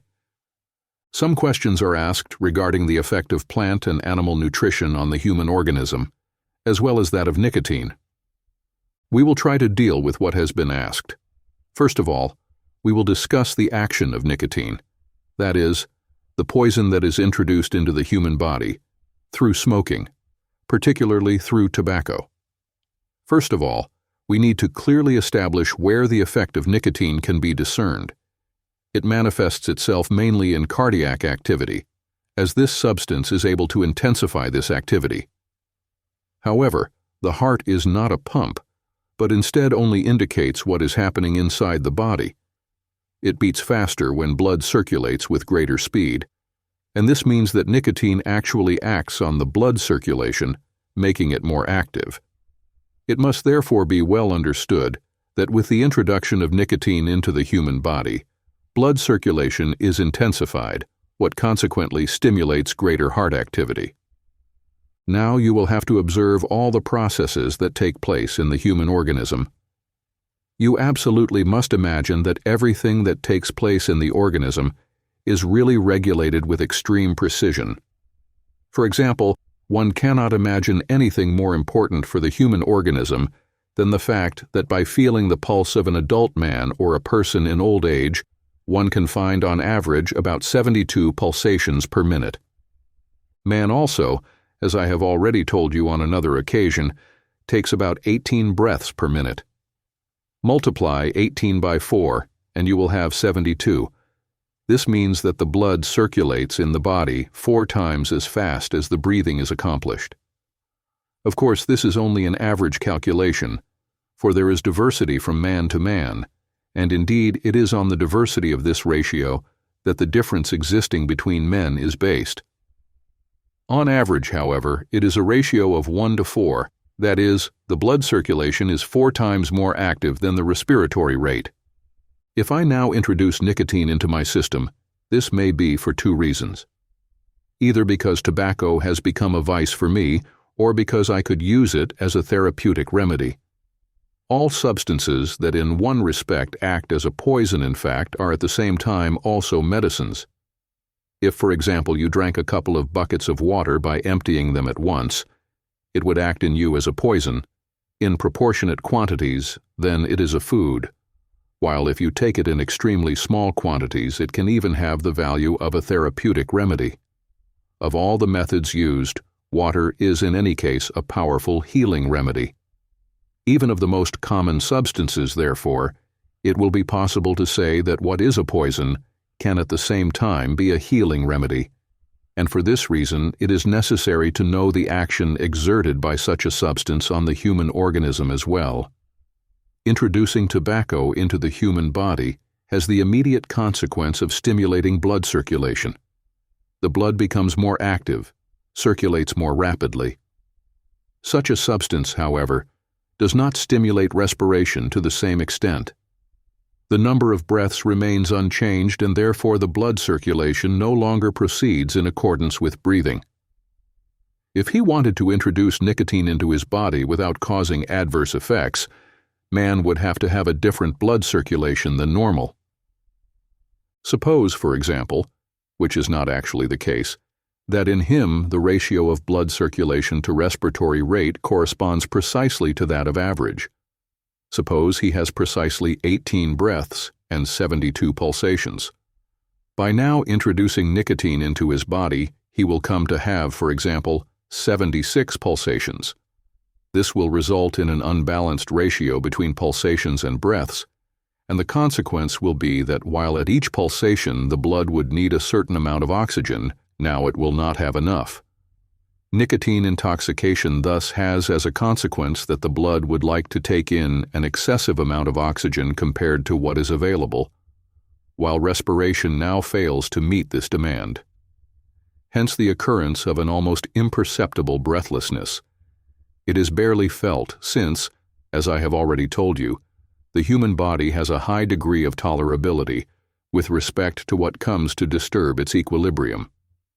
With the use of nicotine, therefore, some breathlessness, albeit minimal, is always caused. Now it causes a sense of anguish with every breath. When one has such fear and walks around with such a burden inside, one can more easily master the sense of distress when it still remains at the unconscious level. This is precisely where the causes of some illnesses lie, for it happens that feelings such as fear, dread, or fright remain hidden from consciousness. In a person who continuously smokes, the cause of illness will precisely remain continuously in him in such a way that, without his noticing it, he will always be completely dominated by a certain fear. You also know, however, that when you are afraid, your heart beats faster, and this will make you understand how in a person who continually poisons his body with nicotine, the heart will actually also continually beat at a faster rate. When it pulses faster, it then tends to enlarge, just as it does to my biceps, the muscle in my upper arm, if I continuously put it under strain. However, the situation is not yet so serious until it comes to a tear in the internal tissues. If the heart muscle, because it is a muscle, becomes too large because of its excessive activity, it will exert pressure everywhere on the other organs. This usually results, as a consequence, in the blood circulation itself being disturbed starting from the heart. It cannot be initiated by the heart, but can instead be disturbed by it at the time when blood meets an enlarged heart. If the heart now becomes enlarged, it will result in the kidneys becoming sick as a further consequence, for it is precisely through the harmony of heart and kidney activity that a balance is maintained in the entire organization of the human body. The heart and kidneys must always be in harmony. It is obvious that everything in man must be, but the heart and kidneys in particular are directly connected. It is well known that when something in the heart does not work as it should, The kidneys also suffer in some way from this dysfunction and are no longer able to perform their functions properly. The secretion of urine no longer takes place in the way it should, and the consequence is that man takes on too fast a vital rhythm, thus wearing out extremely quickly. Here then is that he who introduces an excessive amount of nicotine compared to the actual need felt by his body will slowly ruin himself, and this will happen because of all those anxious states that affect the heart. It is very easy to assess the effect of states of anxiety on soul activities. In those people who introduce nicotine into their bodies in excess, it will be noticed precisely that gradually their intellectual potential will also be impaired. In fact, a person who for whatever reason is seized with anxiety is no longer able to think in an orderly manner. In these people habitually, it is also possible to recognize nicotine intoxication by the fact that one notices how their thoughts no longer follow a certain order. They usually make hasty judgments, which sometimes turn into delusions of persecution. Therefore, it can be said that nicotine use, when it appears in a volatile form, undermines human health. However, gentlemen, in everything, the other side of the issue must also be considered. The habit of smoking took over only later in the evolution of mankind. Originally, men did not smoke. The use of tobacco became fashionable only with the passage of time. Therefore, the other side of the issue must be considered. Suppose that what I previously noted as a deficiency has taken over in the man. Instead of having 72 pulsations, he has only 68. Suppose a man whose blood circulation is insufficiently active now begins to smoke.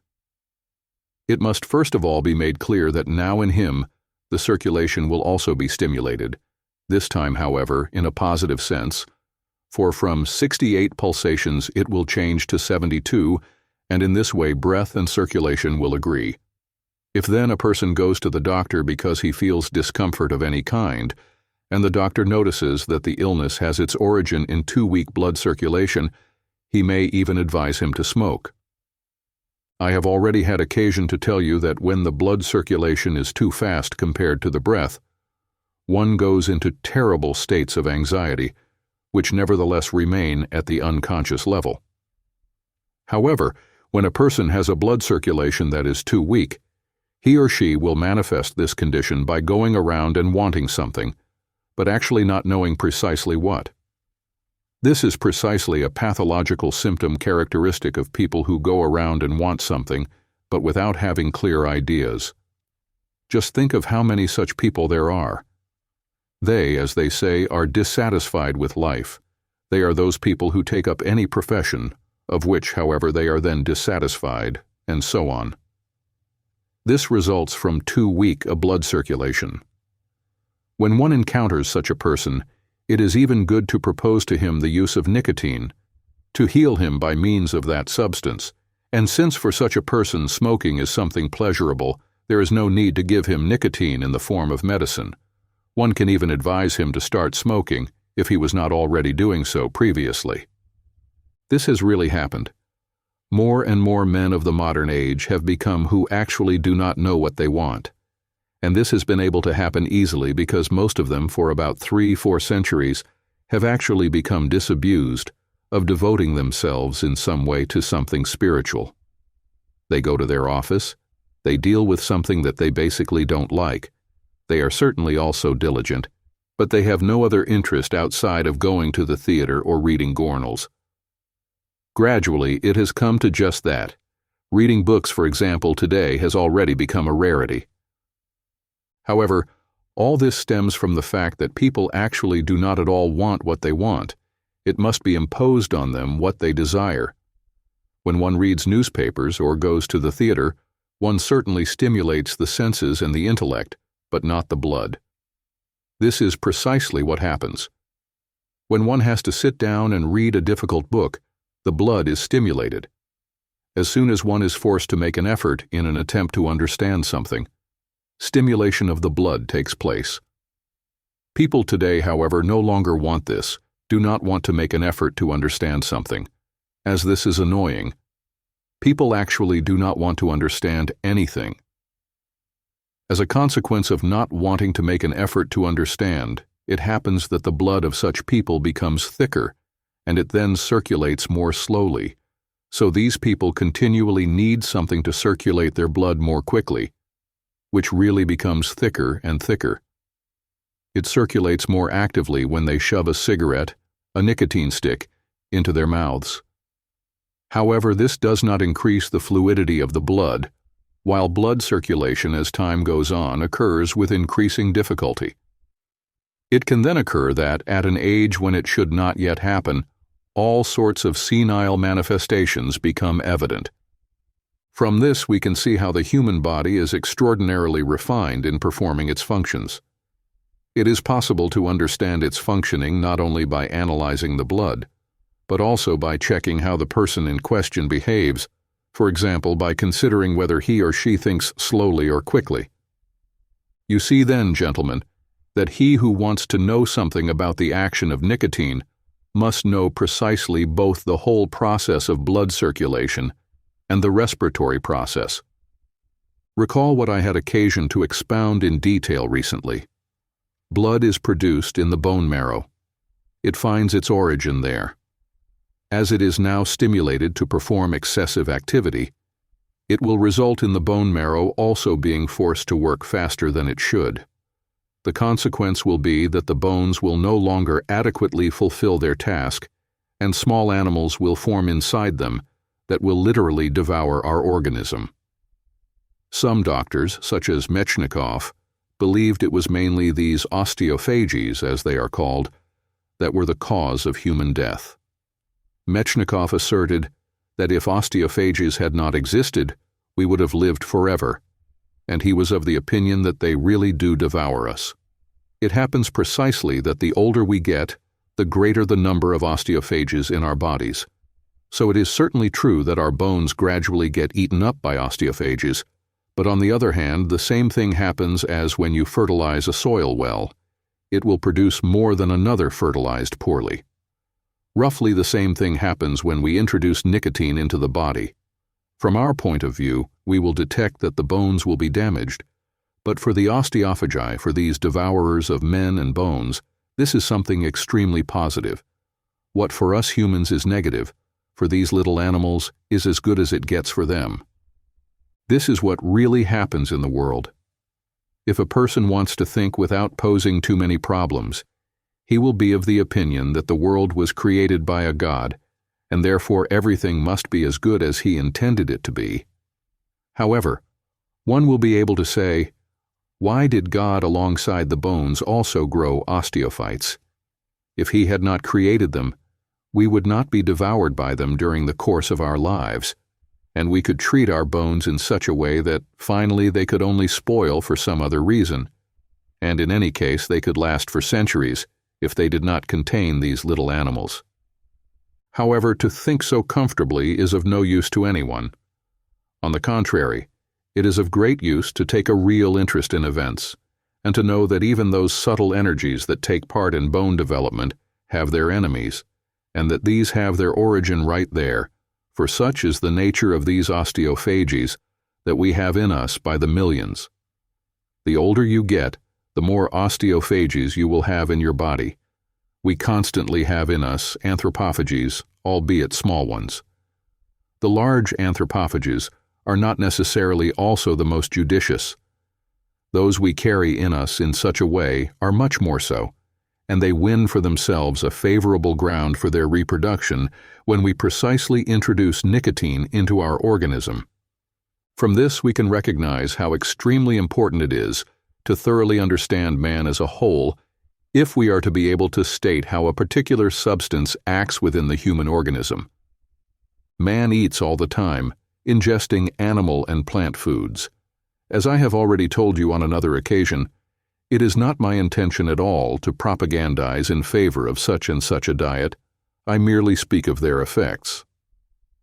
It has often occurred that vegetarians have come to me and told me that they sometimes felt inclined to slight weakness and things like that, and in that case I pointed out to them that this resulted precisely from the fact that they did not eat meat. You have to consider things very objectively. You should not want to achieve something by violence. However, what does it mean to consider things objectively in relation to the consumption of plant and animal foods? Consider, for example, a plant. It manages to develop its shoot planted in the soil until it acquires the form of green leaves and colorful petals. And now compare a little what you get out of the plant by directly picking ears of corn or herbs and cooking them in such a way as to make them edible, with meat, the muscular flesh of animals. These are really very different substances, are they not? In what relationship are they found? You will certainly know that there are some animals that are simply vegetarians, animals that do not eat meat. Take cows or horses, for example. They are not at all greedy for meat. They only eat plants. You will have to be clear about one thing. The animal does not always swallow food immediately. Sometimes it continuously expels what has been accepted into its system. Birds, as you know, mutate their feathers. At first, they lose them, and then replace them with new ones. You then know that deer lose their antlers, while human beings cut their nails, which grow back. There is, however, something that is conspicuous and happens all the time right before our eyes.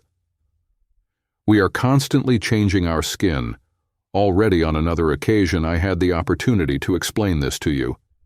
In the space of time of about 7-8 years, we mutate our whole body and replace it with a new one, which also happens in animals.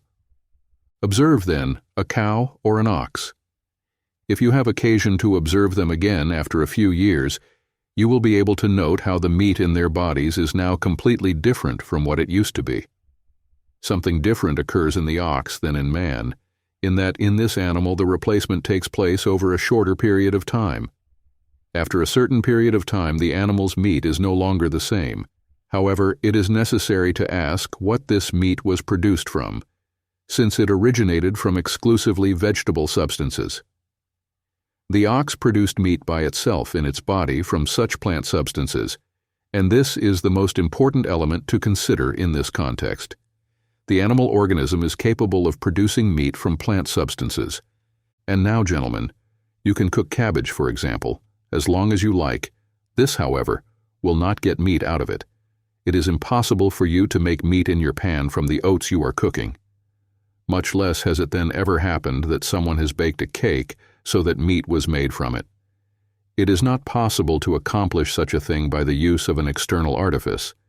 Yet in essence, something is accomplished within the animal organism that would be impossible to accomplish from the outside. Flesh is simply produced in the animal body, but for this to happen there must first be energies within the organism that make it possible for this process to take place.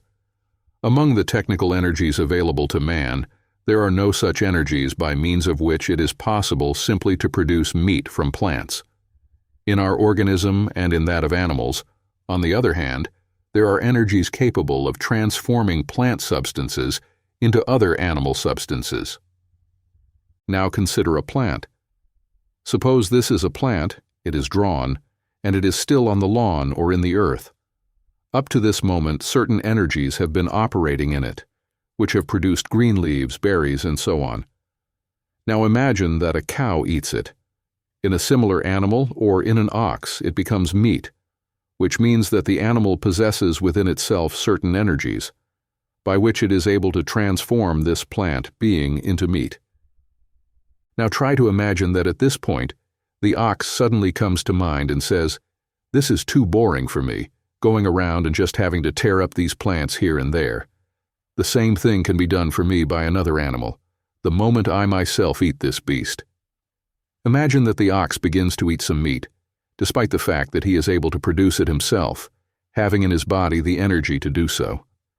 What happens then when, instead of eating plants, it directly consumes meat? It happens that the energies at its disposal, capable of producing meat in it, are not used at all. Imagine a factory placed anywhere, aimed at the creation of a certain product in which, however, nothing is produced, despite the fact that the entire factory is in operation. Think how much energy would be wasted. Now, however, in the case of the energy wasted in the animal organism, It is not a mere expenditure of energy. The ox possesses this energy in itself, and it now produces something different from turning vegetable substances into animals. It causes waste substances of all kinds to accumulate in the animal. Instead of meat being produced, harmful substances are created. If the ox suddenly became a carnivore, it would accumulate in itself every possible harmful substance, namely uric acid and uric acid salts. Such salts also have their particular habits, especially they have a weakness for the nervous system and the brain. If the ox were to feed directly on the meat, it would result in the accumulation of huge amounts of uric acid salts in its system. These would head for the brain, and the ox would go mad. If we had the opportunity to do the experiment of feeding pigeons to a herd of oxen, we would result in a herd of maddened oxen. Despite the fact that pigeons are very mild animals, the oxen would go mad. Such a thing, of course, is against materialism, since, if only the material element acted, should oxen feed on pigeons, they would also have to become as mild as such animals. Instead, they would not become so at all, and on the contrary would develop extremely passionate and fierce inclinations. This is already confirmed in horses, which become furious if even a little meat is given to them. They suddenly become furious precisely because they are not accustomed to animal food. Well, gentlemen, this, of course, applies to humans as well. Throughout history, we can observe something extremely interesting. A part of the Asian population eats exclusively plant foods, and in fact the peoples in question are mild-mannered, hardly practicing the art of war. In anterior Asia, on the contrary, people began to eat meat, and with such use also arose the doggedness for war. It therefore happens that those Asian people who do not eat meat use those energies, which are usually not consumed and remain at the unconscious level, for the transformation of plant substances into animals. The consequence of this fact is that they retain a mild disposition, whereas this is not the case for the meat-using populations. Of course, it must be realized that men have only gradually gained the maturity that has enabled them to arrive at reflections of the kind we are dealing with. When men began to eat meat, they did not yet have the capacity to reflect on the consequences that this fact would bring with it in the way we have just done. Everything happened from feeling and instinct. The lion, for example, eats meat all the time, being precisely not a herbivorous animal.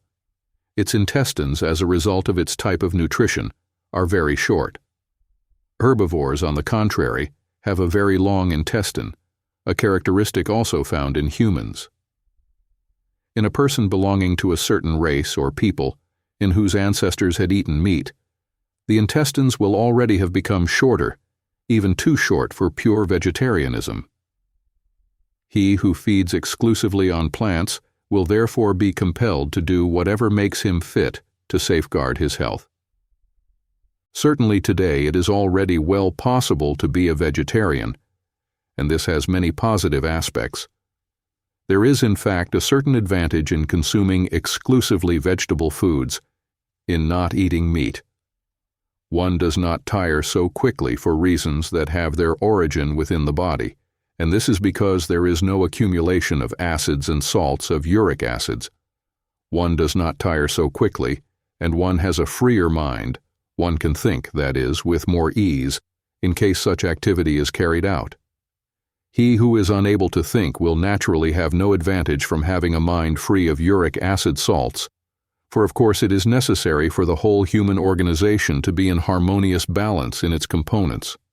Man today, with the help of great willpower, can therefore become a herbivore, and thus make himself able to utilize certain energies that nowadays most men, consuming meat, can no longer utilize. I would like to draw your attention to a singular event. It is precisely the following. If you look around and observe what is happening in the world today, you will find that there is a disease that can quickly undermine man's health. It is the so-called diabetes. When you have such a disease, sugar is traced in the urine, and man then very quickly undergoes the destruction of the body by the excessive production of sugar. The disease is truly baleful, On the other hand, when present in the body in the right amounts, sugar is a substance capable of sustaining man inwardly. It is even possible to prove this statistically using external data. Much less sugar is consumed in Russia than in England, and this is what so clearly distinguishes the two peoples.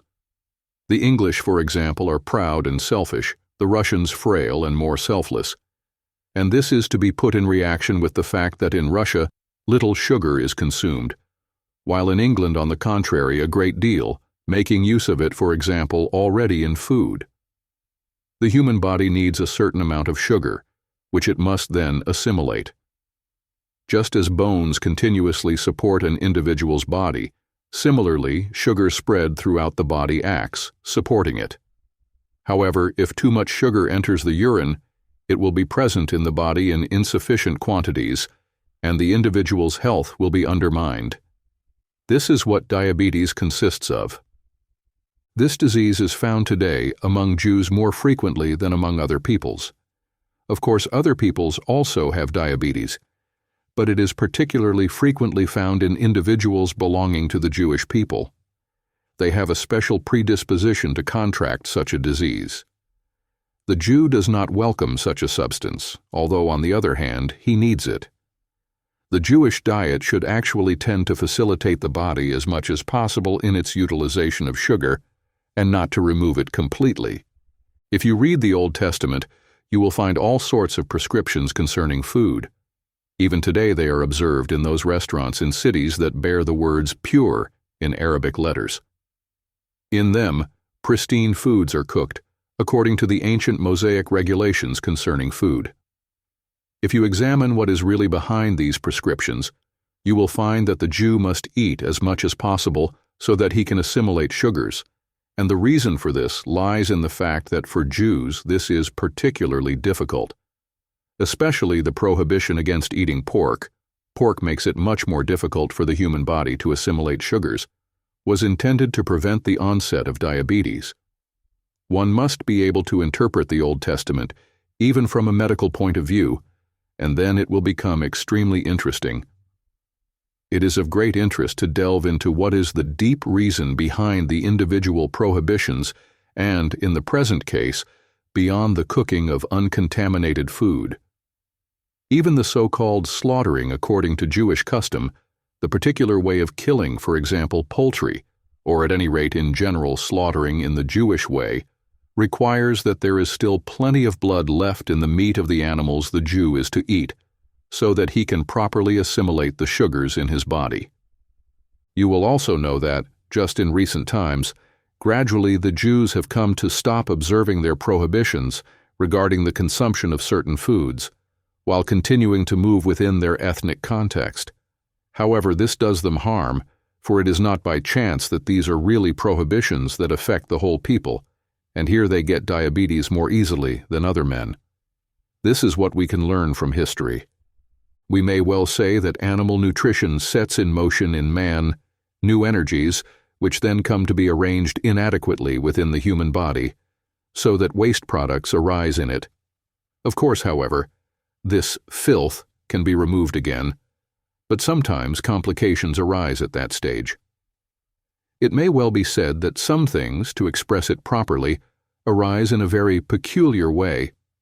Indeed, one sees people who get through the winter working and eating their way through it, namely with such desire that they experience a slight stomach upset every day, which they then manage, however, to keep in check by drinking their necessary glasses of aquavit. As soon as April or May approaches, however, they are forced to go to Carlsbad or another spa, for in their bodies they have accumulated a large amount of waste products, and now their reality is that they need something capable of removing these harmful substances from their bodies.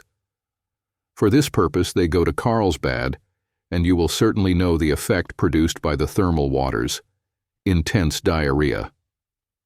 These people thus cause an adequate removal of the toxic substances, but once this has taken place, on their return they will be able to resume their old wrong eating habits again. As a rule, however, they will achieve nothing more than having to return then every year to Carlsbad.